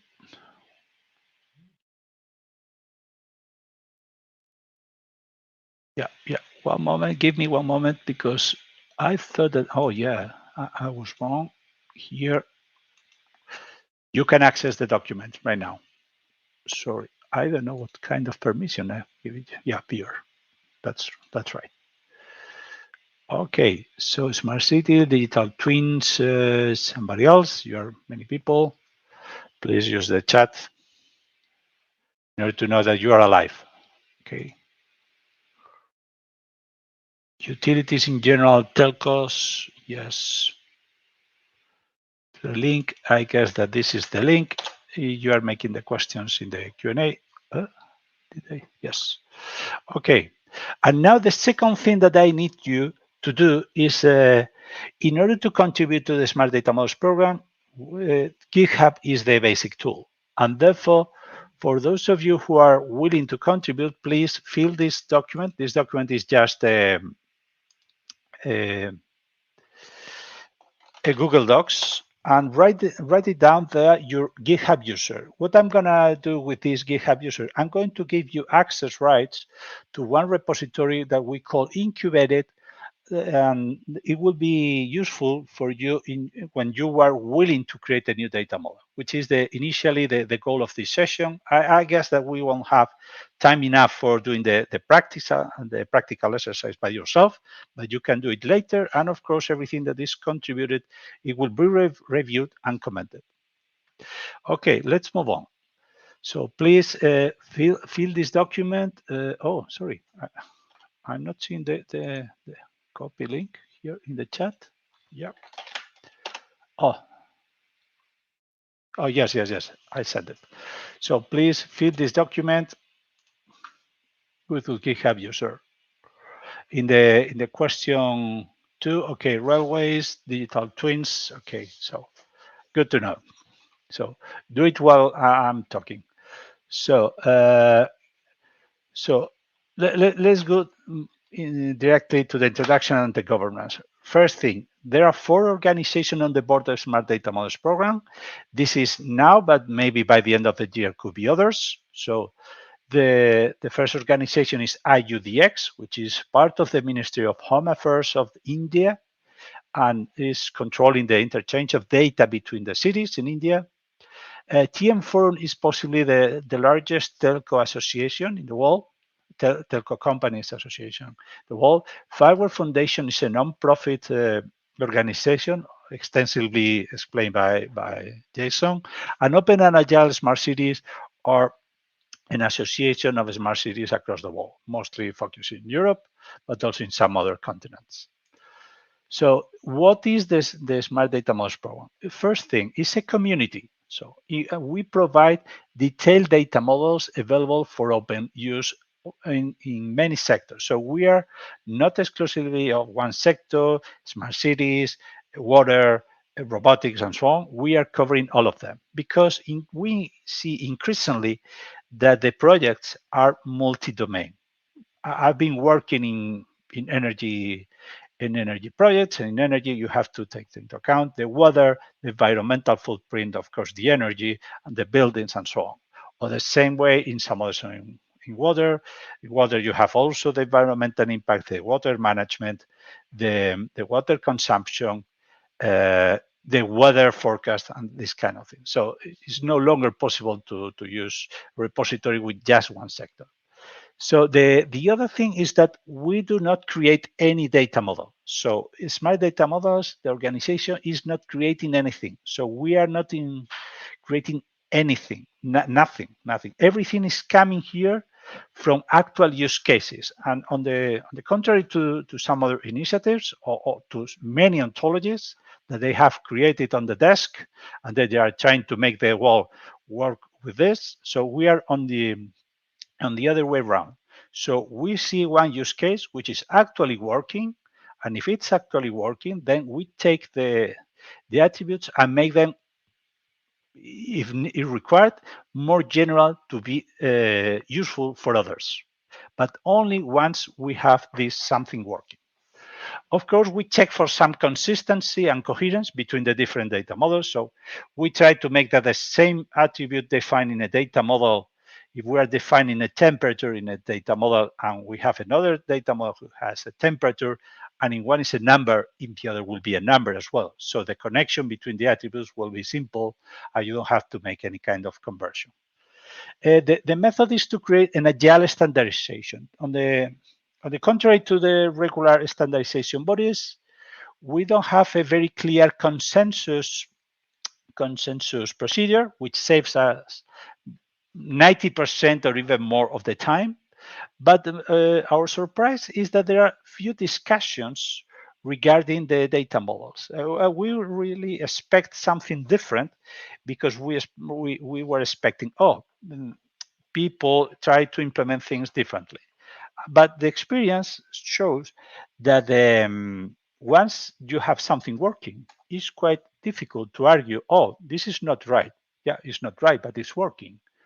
So these technical discussions has never happened to us. And we really have expected to happen, but it's not the case. So we have the idea is to extend the FIWARE users even taking into account that the smart data models can run with very different platforms, not only with NGSI-LD, but with NGSI-LD are working especially. And you know that NGSI-LD is standardizing the mechanism of requesting the information from one system to the other. But what you request has to have a structure, and we provide these definitions. I haven't mentioned, but it's obvious, everything that we do is open license. Therefore, you can take these data models, you can copy, you can use it, everything you want. You can modify it, customize to your personal needs, and you can share these modifications. So there is no real restrictions for you to use them or to evolve them. Okay, we are using Git platform and GitHub as a development front end, but imagine that tomorrow GitHub got bankrupt, then we move to other place because we are based on Git. And the last question is that we are connecting with linked data. So we are generating and having some services for connecting with linked data and taking advantage of the Json LD principles that we are embedded into NGSI-LD. And from time to time, we are also adopting adopted the standards. So like GTFS. GTFS is a de facto extensively implemented standard. So we have the data model for GTFS. Or GBFS, which is a similar format for the management of bikes across the city. So, or ISC 61890. I'm not really sure about the figures, which is a standard for the energy management, the common information model. It's also adopted because it's open and it's adopted. So now I want to make you aware about one problem that we have into the digital markets. You have mentioned smart agri-food, smart cities, railway, and so on. The digital markets are evolving very quickly. In order to give you an example, the mobile telephony from 2G, from 3G to 4G to 5G, now it's only an 8 years gap between the standard it's available on the market and the standard is replaced by a new generation. So in this very short time, you have to standardize all the services around this new generation. You have to make that standardization. You have to start selling to sell enough to get profit and to abandon before the next generation is available. So currently, the standardization bodies takes years, several years, 1, 2, eventually 4 years to create a standard, which is something crazy because the market has moved. And then when the standard is released to the market says, oh, okay, that's nice, but I'm out of it. So I have many solutions. Sometimes there are incumbent players into the market that they are created a standard, which is an alternative. Sometimes anybody is doing something different. So the interoperability is really a mess. We are here to help this and to provide something very soon. So as soon as somebody from the research, but implemented from the emerging markets is doing something, eventually they can contact us and provide these data models, and we can share within days into the actual market. So instead of waiting 2 years, 24 months, which is a very usual lifespan, we can do it in a matter of days. So what are the differential advantages between the Smart Data Models program and the classical standardization? Timing. This is the first. The second is a differential factor, which is the easy contribution. We have what we call a single source of truth. So one file, which is a JSON schema, I don't know if you are familiar with this format, it's a subset of JSON, is defining everything about this data model, and everything is done around it.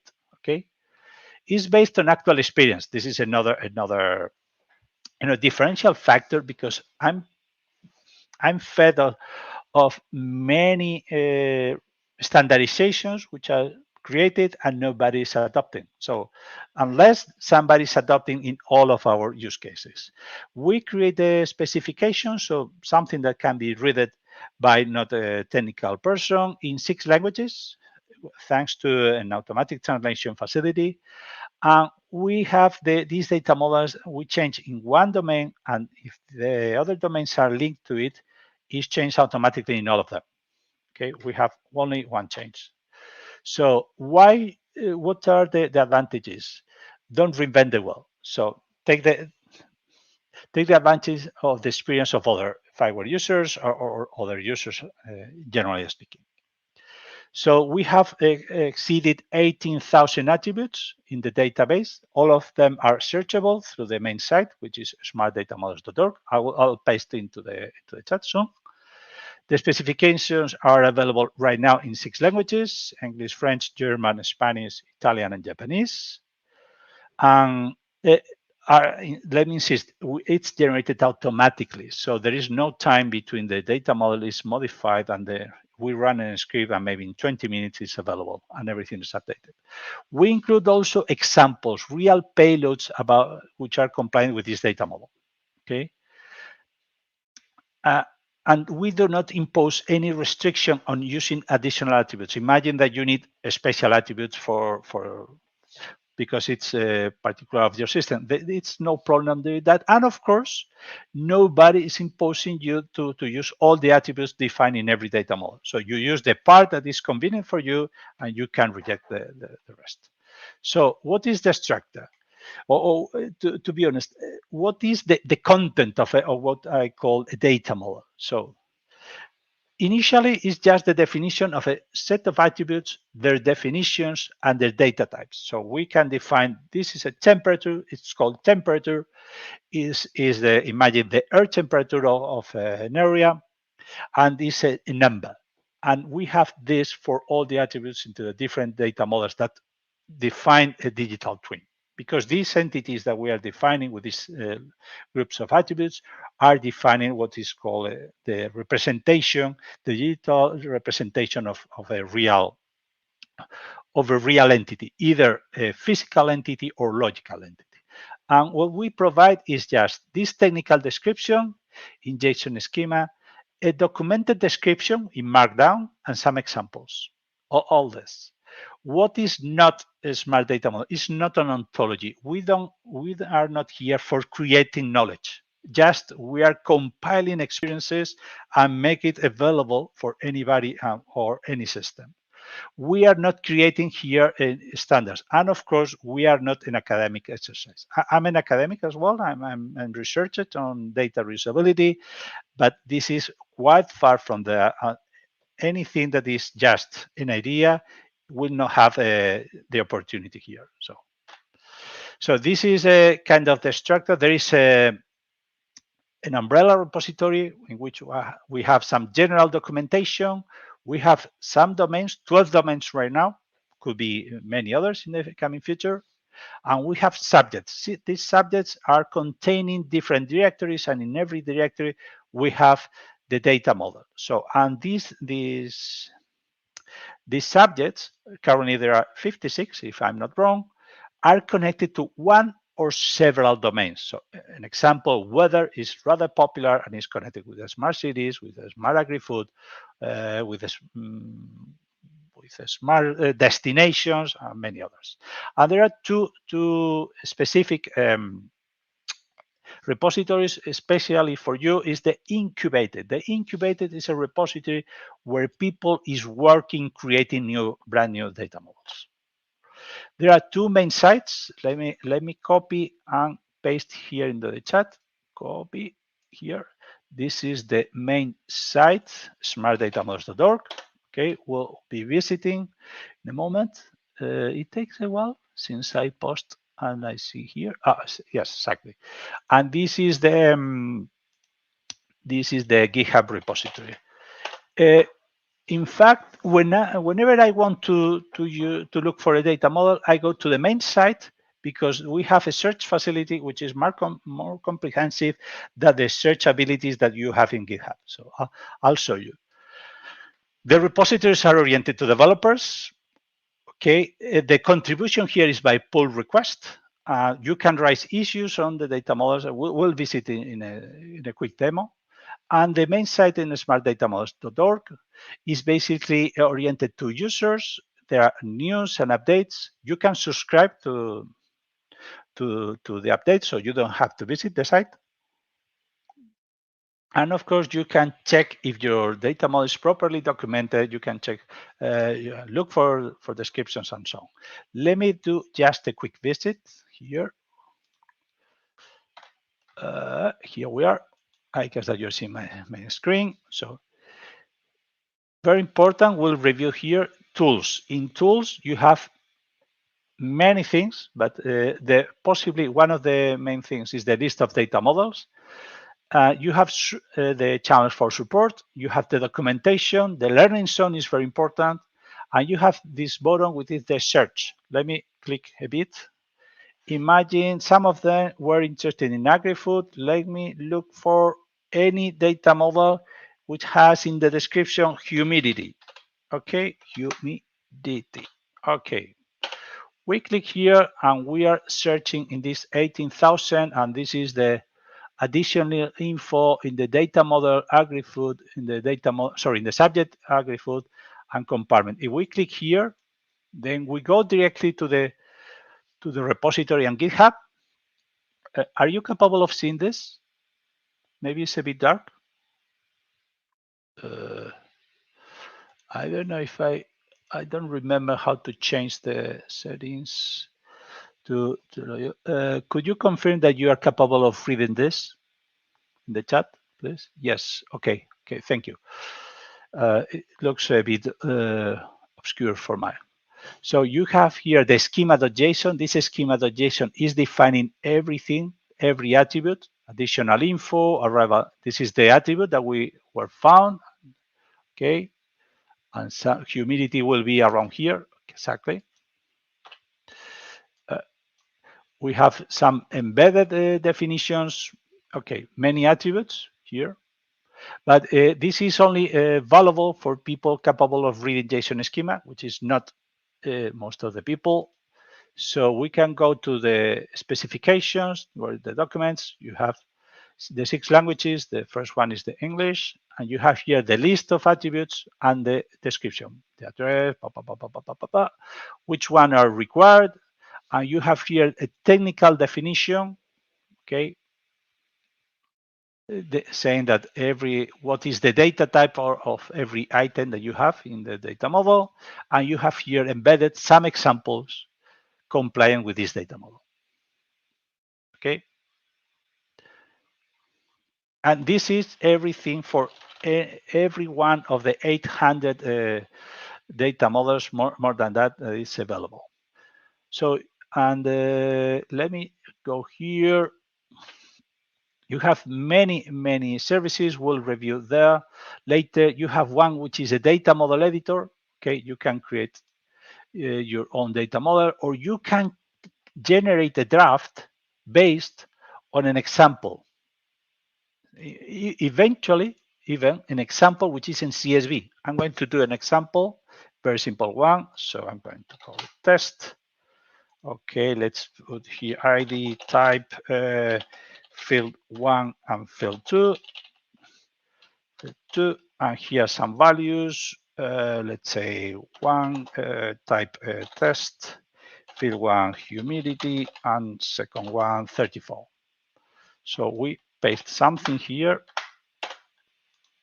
We click submit. What is one field? Sorry, I don't know why I remove this here. We have to fill everything. Okay, what you see here is the JSON schema, which is very close to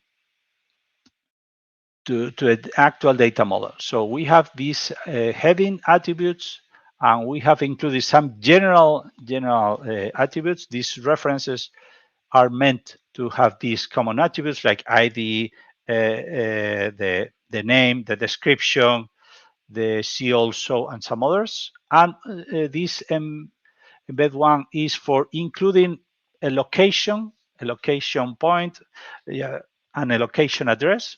When I mean location point, it's a GeoJSON point, and therefore can be either a point, a line, a polygon, a multi-point, a multi-line, or a multi-polygon, okay, in 2 or 3 dimensions, so all of them. So this is included by default. A postal address as well is included by default, and here you have the definitions. Let me do another example, because what happens if you are providing an example which is already in the database? Humidity, that I know that is around here, and category. Category is the supercells. Test 1, test humidity, let's say 34, category, my category. Okay.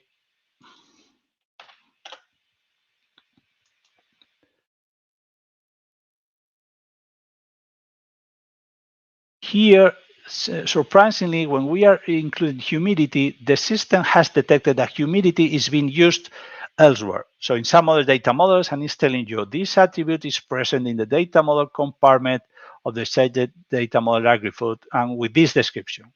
Okay, and category is possibly one of the most popular ones, and it's included here. So therefore, you can remove those definitions which are not applicable to you and include it. So you don't have to reinvent the wheel if the wheel is being invented. So this is help you out. Okay, let's move on. Let me check the time. Yeah. Sorry. Yeah. Oh my God. Okay, so let me go back here. I guess that you are seeing the slides. One moment.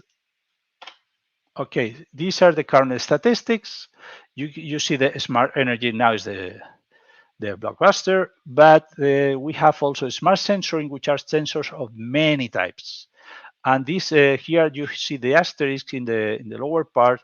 Some of these sensors are for smart cities, for health, for environment, for energy, and so on. Okay. We have 85 data for smart cities, 30 for agri-food, exactly. So, and it's increasingly from day to day, there are new data models coming. Okay, we have right now, yeah, this is 89 data models, possibly will be 95 very soon, because RAMI 4.0 is going to be developed. These are the last subjects that has been included, and is CPSV AP is core public services vocabulary. So it's how to define public services from the European Union. This is, let's say, for autonomous mobile robots. This is for IT testing.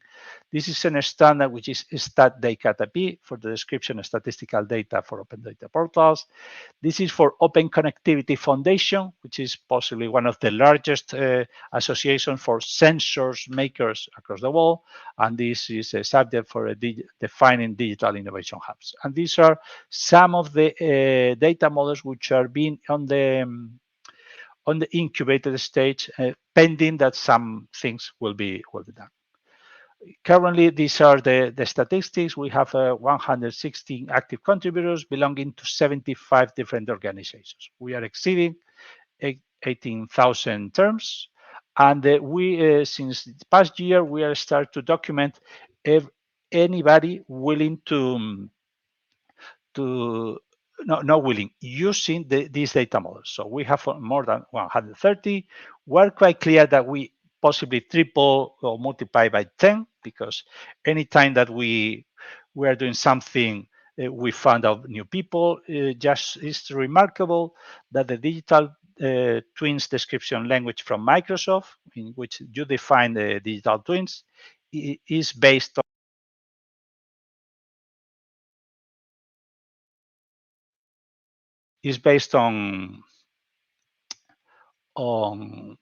the smart data models. And recently, AWS, so Amazon Web Services, is launching a smart territory framework. And this smart territory framework is also defining the entities according to the smart data models program. Okay, and now I'm sharing this because what we have found that people approaching for the first time to the Smart Data Models program get some misconceptions. So you see the schema. The schema is the file defining, let's say, the single source of truth. This includes the description, validates only the examples in key values format. Jason has explained to you that the NGSI is providing two output formats. One is normalized and another is key values. This schema is only validating the key values. The file is always schema.json at the root of the data model. Is never stored in a context broker. A data model is not stored in a context broker. The examples are, but never the schema. And define the attributes names. And this is one of the single documents which is manually contributed. Okay. The examples are actual examples, can be either JSON, JSON-LD, CSV. They have always an ID and type. And the file names are example.json, example.json-LD, this way, example something. Okay, the origin is from actual use cases or derived from them. So sometimes we have the example in JSON and then we create a CSV example. And it's always in actual systems, okay? The specification is in different color because it's created automatically. The format is markdown, is in 6 languages, and it's always called spec something.md. Is never contributed, and it's explanatory. So the subject is this directory, this repository in which several data models are compiled. Okay, it's a repository. Include a file which is the contributors. So the list of people that has contributed to an actual data model. Let me show you something.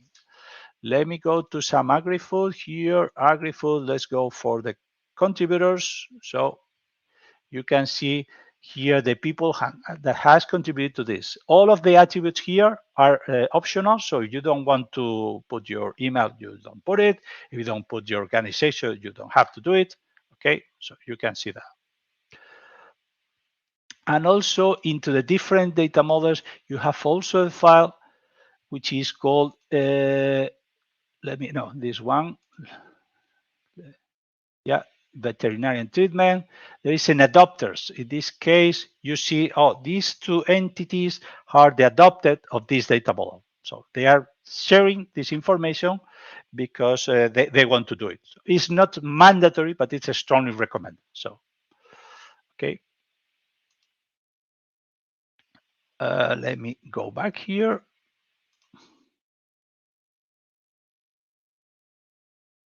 Okay, this is the context. So we'll see in fact. So this is the format is JSON-LD. We have long URIs for all the subjects attributes. Okay, it's always in the root of the subject. Is generated automatically. Is never contributed, and it's for linked data. Let me show you again here. Agri-food. There is the file context.json-LD. And you have here the long URIs for this. This is not what we want to do. We do this because if you need linked data and there is no, let's say, no alternative long URI, you need one, and we provide one. But this is not our goal. Our goal is that if you are willing to use some, let's say, ontology around there, mapping this long URI, you can do it. And in fact, we have 2 services for that. Let me put this in. Okay. The contributors I've shown you, and the notes.yaml. So if you want to include some, let's say, additional comment into the specification, mentioning any regulation or mentioning the project that is the origin of the data model and so on, you can include it there. Okay, in several positions of there. And these are the documents. Just to when you see the repository, you see several other documents, which is the license, which is usually is Creative Commons, but any other license compliant with you can use for free, you can share them, you can modify, and you can share the modifications is valid for us. And some other files are generated automatically. the README with pointing to some of the elements, the model.yaml, which is kind of a schema also, but in YAML format, or the Swagger YAML in order to have it compatible with OpenAPI specification. These tools are, let's say, the main services that we provide, but not all of them, to create the data models if you are not, let's say, if you are not expert. So, of course, we have a list you can find. You can take an example in JSON and create a schema, or in CSV, and you can create a draft of a schema, or you can do it manually, write it down in an editor. But you have also, once you have generated your documentation, your data model, you can check if you have documented properly. There is a service for that. Or imagine that you are willing to use a data model for a drone, and then I want to create some payloads of example compliant with this data model. You can do it in normalized format or in key values format. And of course, you can map specific the groups of data models with some external ontologies. We have right now, if I'm not wrong, 19 ontologies, including Saref, Saref for water, Saref for agri, or GSMA, or schema.org, or Etsy, so 19. And of course, if there is the need for an additional one, we do it rather quickly. So let's say in a matter of days, it's available. And these are the other options which we have in the main site, so you can explore it. And how can you become a contributor? Imagine that you have a use case. This is mandatory. So you don't have a use case. I guess that our answer will be go for the use case and then call it back. So you have a use case. The first thing that we do is to check if there is any other data model related. And then if there is another other data model somehow related, we go to the point 3, which is here on the right. If not, the first thing that we recommend you is to access the contribution manual and to draft the data model. You can do it in your repository.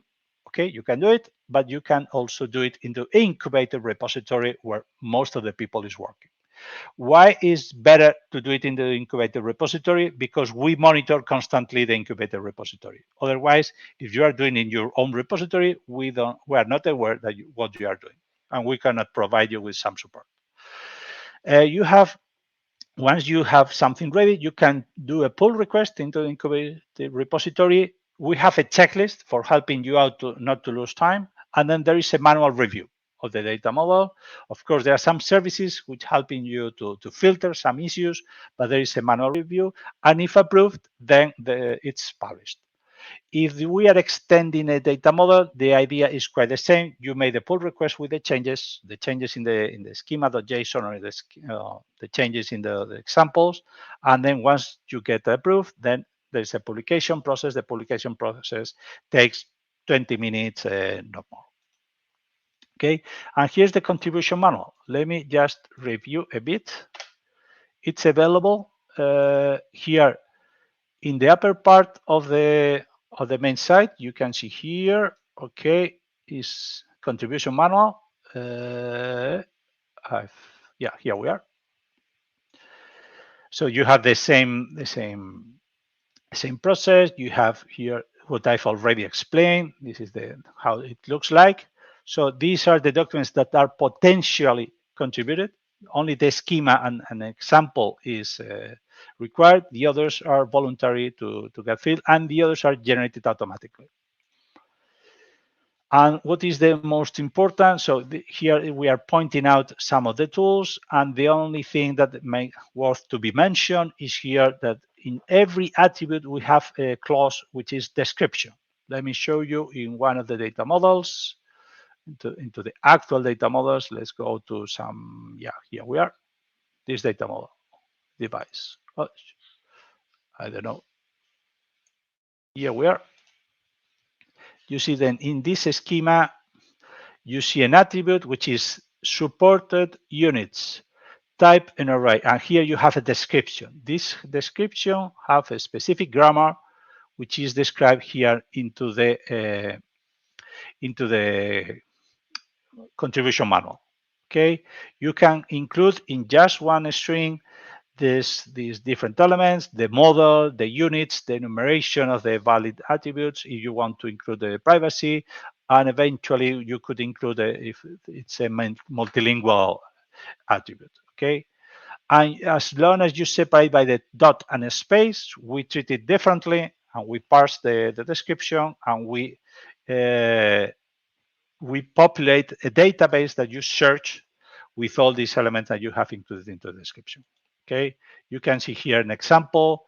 It's included the model, schema.org/number, the units is degrees centigrade, privacy law, enumeration, these two values. Okay, and here is the written description of the attribute. Okay, and this is for multilingual, so please review it whenever you want to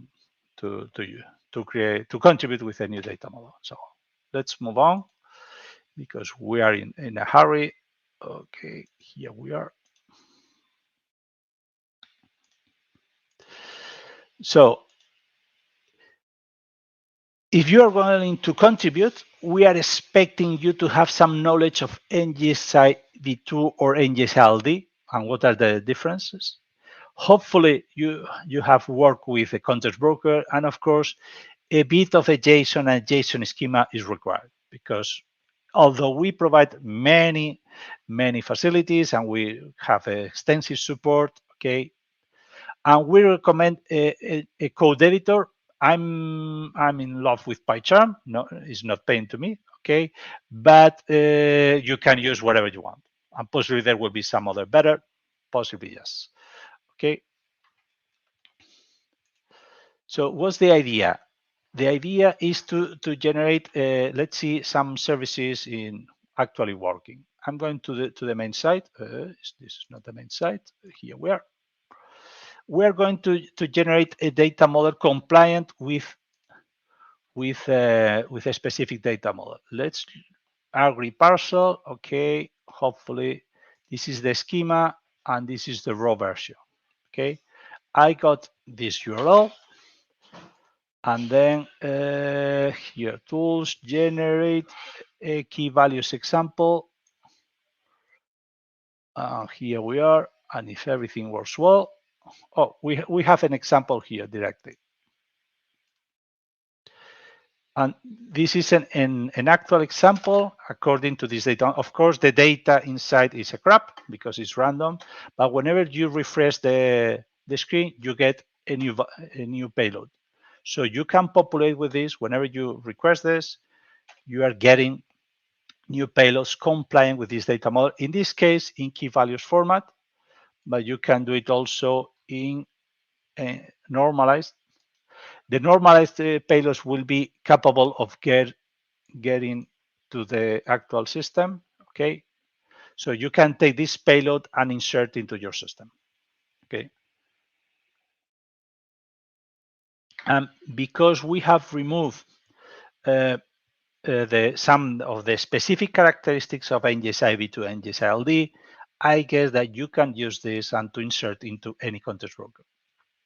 Yeah, there is tiny things for relationships, and possibly you can have some issue, but it's quite likely that you can get this in NGSI-LD for sure, but in NGSI v2 possibly yes. Okay, so you can generate these actual examples.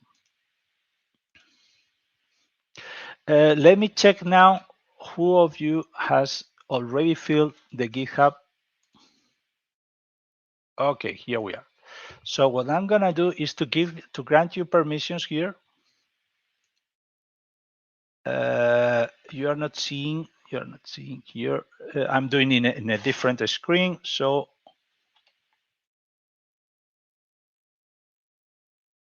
I'm trying here settings. I'm providing you access. If you write it here,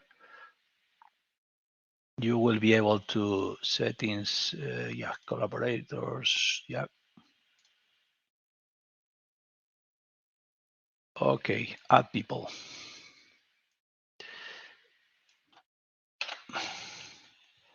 Okay. Okay, one. I'm going to remove you once it's in.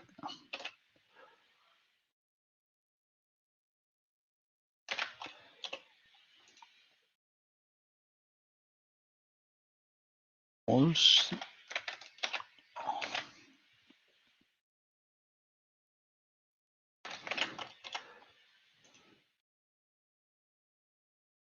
here we are. What happens? This person has already here. Okay.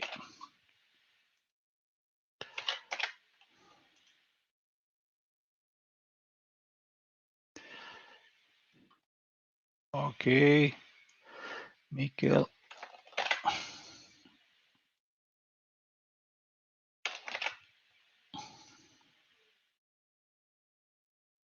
Here we are. I got people.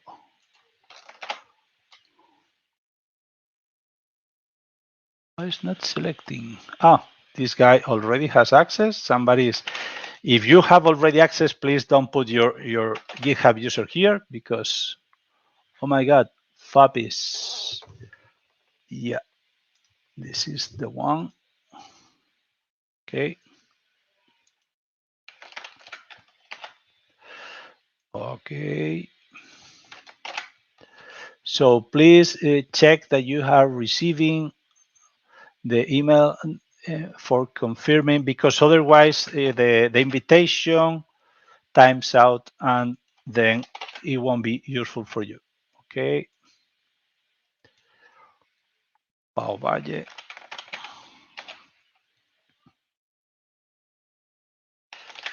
Here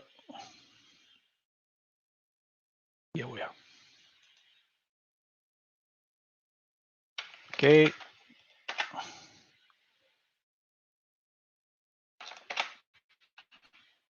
Here we are. And now I'm going to show you some of the actual examples of people working there in different stages. I'm going to Ignat, I guess that he was already there. Oh, yes, exactly. Okay, all of you are there. Yeah, then. Okay, let's show you what's in the incubated repository. So it's kind of it's initially organized by domains, but there are, it is also true that from time to time we have a specific directories because they are doing something. So imagine here in the D8 square, which is a robotics, we have these data models which are in progress. Okay, so they are defining a station, and there is a schema here, and this schema possibly is missing. Oh, this schema is rather poor, so this has only just the name. Okay, that's why it's not progressing, because if you have a station and the station only has a name, maybe it doesn't worth to be a data model. Maybe you need something else. Okay, some other specific attributes.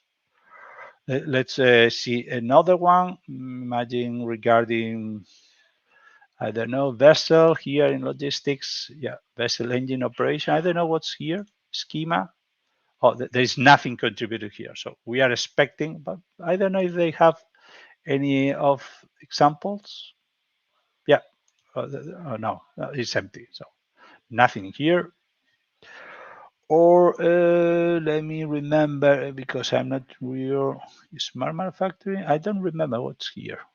Oh yeah, this is the brand new. This is a brand new. Possibly yes. Here the schema. And this schema is defining something which is compliant with RAMID 4.0.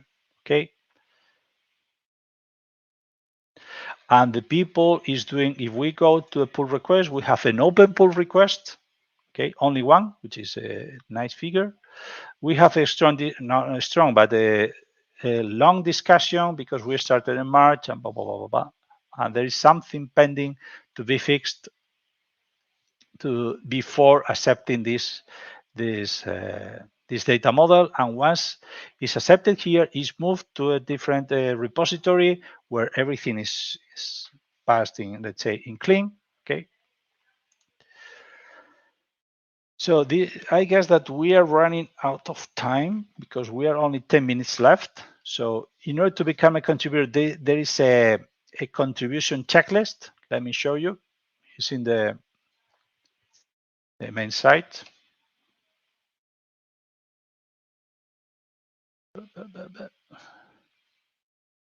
is here, contribution checklist, and this is just to help you remember what you have to do before finishing the submission of a data model. Okay.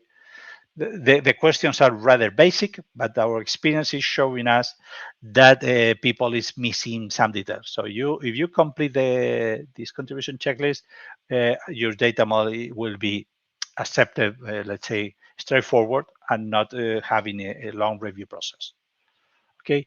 Another very important thing that you have here in the main site is this new service that you see in the heading of the site, which is live support. So imagine that you are willing, but you don't know even this clear explanation that I'm delivering to you. It's not good enough, and then you need some additional support. Okay, then you can book a slot, a 30 minutes live support. Here you click, and you see the available slots for the coming days. Okay, there is no open slots for June. Sorry, because we're rather busy.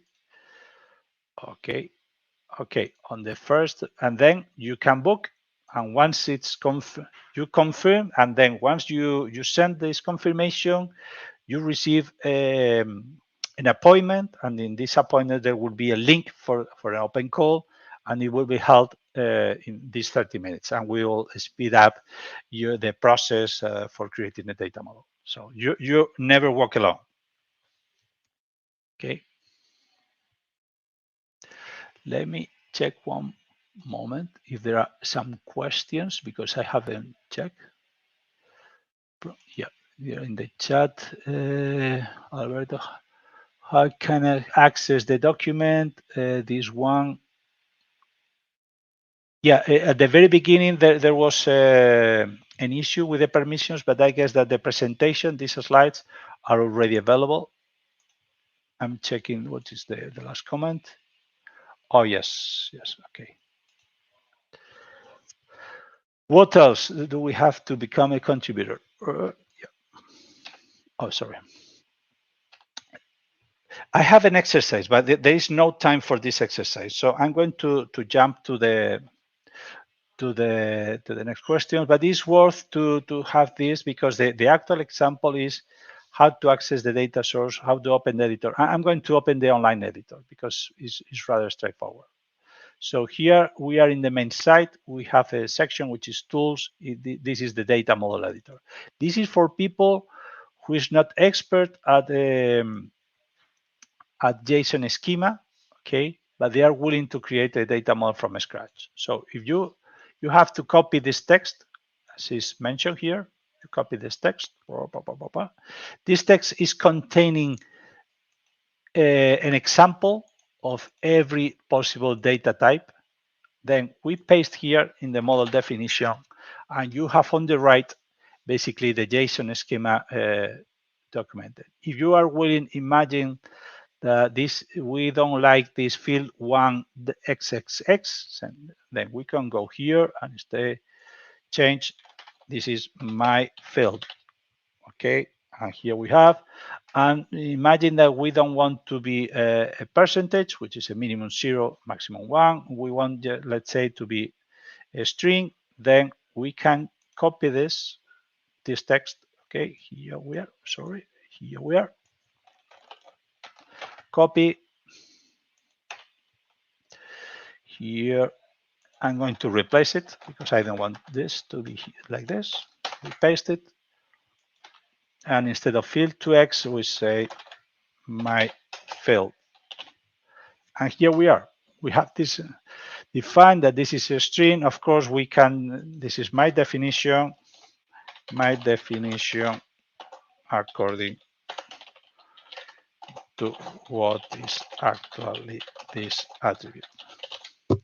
Okay, and this the definition is already here. So you can take this and paste. Sorry, you can copy, and then you can paste in a pull request like in a schema.json. Okay, so you are very, very close because this heading is already included. Of course, you need to include the description. You have to replace this example text, and this URL you have to include the right one. Okay, sorry. And this title, of course, you have to put. And eventually, you can include some tags. Tags are exactly tags for finding out this data model. Imagine that is compatible with sustainable development goals or some other tags that you want to include here. Okay, remember the contribution manual is here. And one last question. I've mentioned that all the data models are open licensed, but I have also mentioned that all of them are contributed by external people. In order to grant you with an open license, we need the authors to give us the rights for releasing with an open license. And therefore, you need to fill or you need to sign the contribution agreement, which is here in the upper part. Okay. It's a very simple form with just 3 attributes. So 3 fields. So your name, Alberto, Abella, which is my name, your email,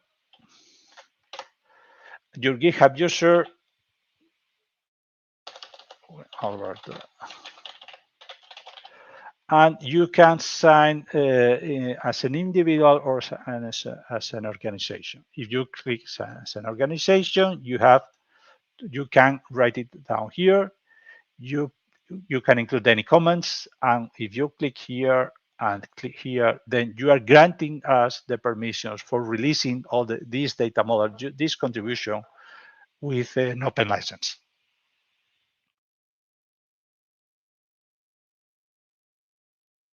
I sign up late, Sergio Lorente. I don't know what you need, Sergio. You can be more explanatory in the chat, and we will help you. Okay, so I want to summarize because we have only 3 minutes left. Okay, I'm jumping to the conclusions. Okay. Oh, yeah. Another thing which is worth, there are 3 videos. It's only 9 minutes here into the learning zone. The upper part, there is a learning zone. In documentation, there is the same link to the learning zone. And then you have 3 videos, which is in total of 9 minutes. So rather simple. Okay. Explaining you step by step how to create your first data model with this simple editor. Of course, you can create with any editor you wish, with Python, with others, IDEs, but this is quite explanatory and is providing you with some insights about how to do it well. Okay. Let me go here. Okay. Here. So we have done this. Let me go here. Okay. And of course, you can validate the schema. So let me just in this last minute, my God, you can validate. We are using an external validator. Why? Because it's very good. So there's no point on creating something which is already there.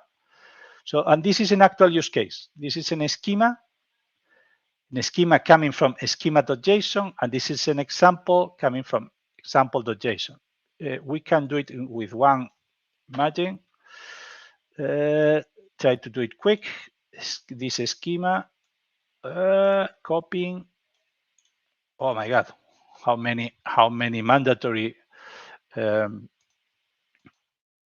attributes. This is something that we discourage. Okay. Now let's go for the example. Okay, device model. We go for the examples. You see in the examples, there are plenty of files. Okay, I'm going to copy. I'm sure that some of the mandatory attributes will be. Oh no, it's working. Okay, so you see here is the example, and here's the payload, and you see here that there are no errors. If we just imagine that you missed this comma, so you have an issue. Okay, so let me recap and to finish the session with you. Go as you, yeah.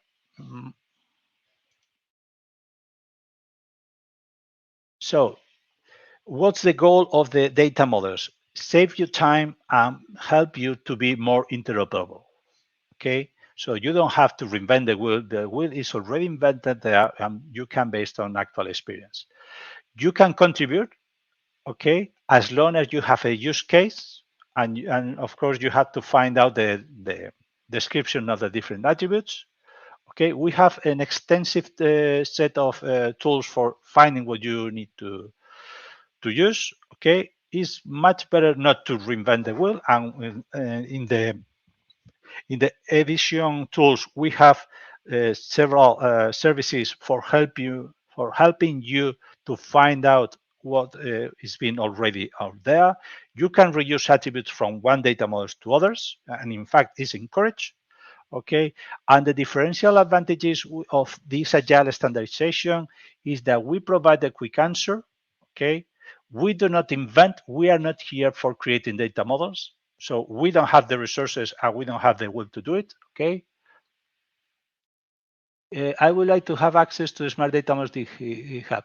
Please, Sergio, put your GitHub user in the chat. I'll do it after the session. Okay.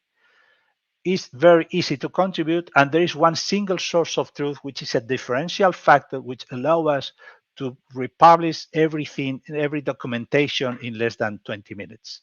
Okay, instead of having a lengthy process of months, we can, once we have ready the information, in 20 minutes is alive.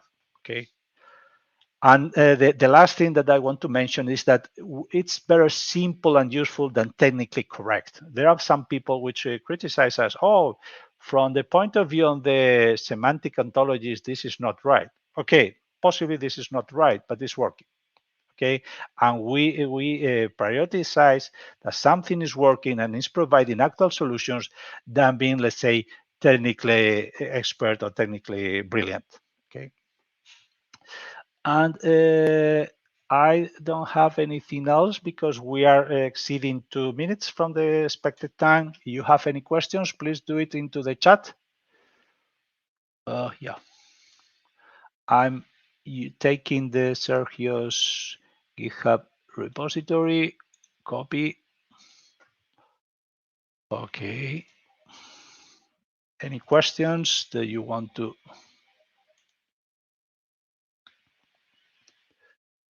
Okay, if not, what I encourage you is to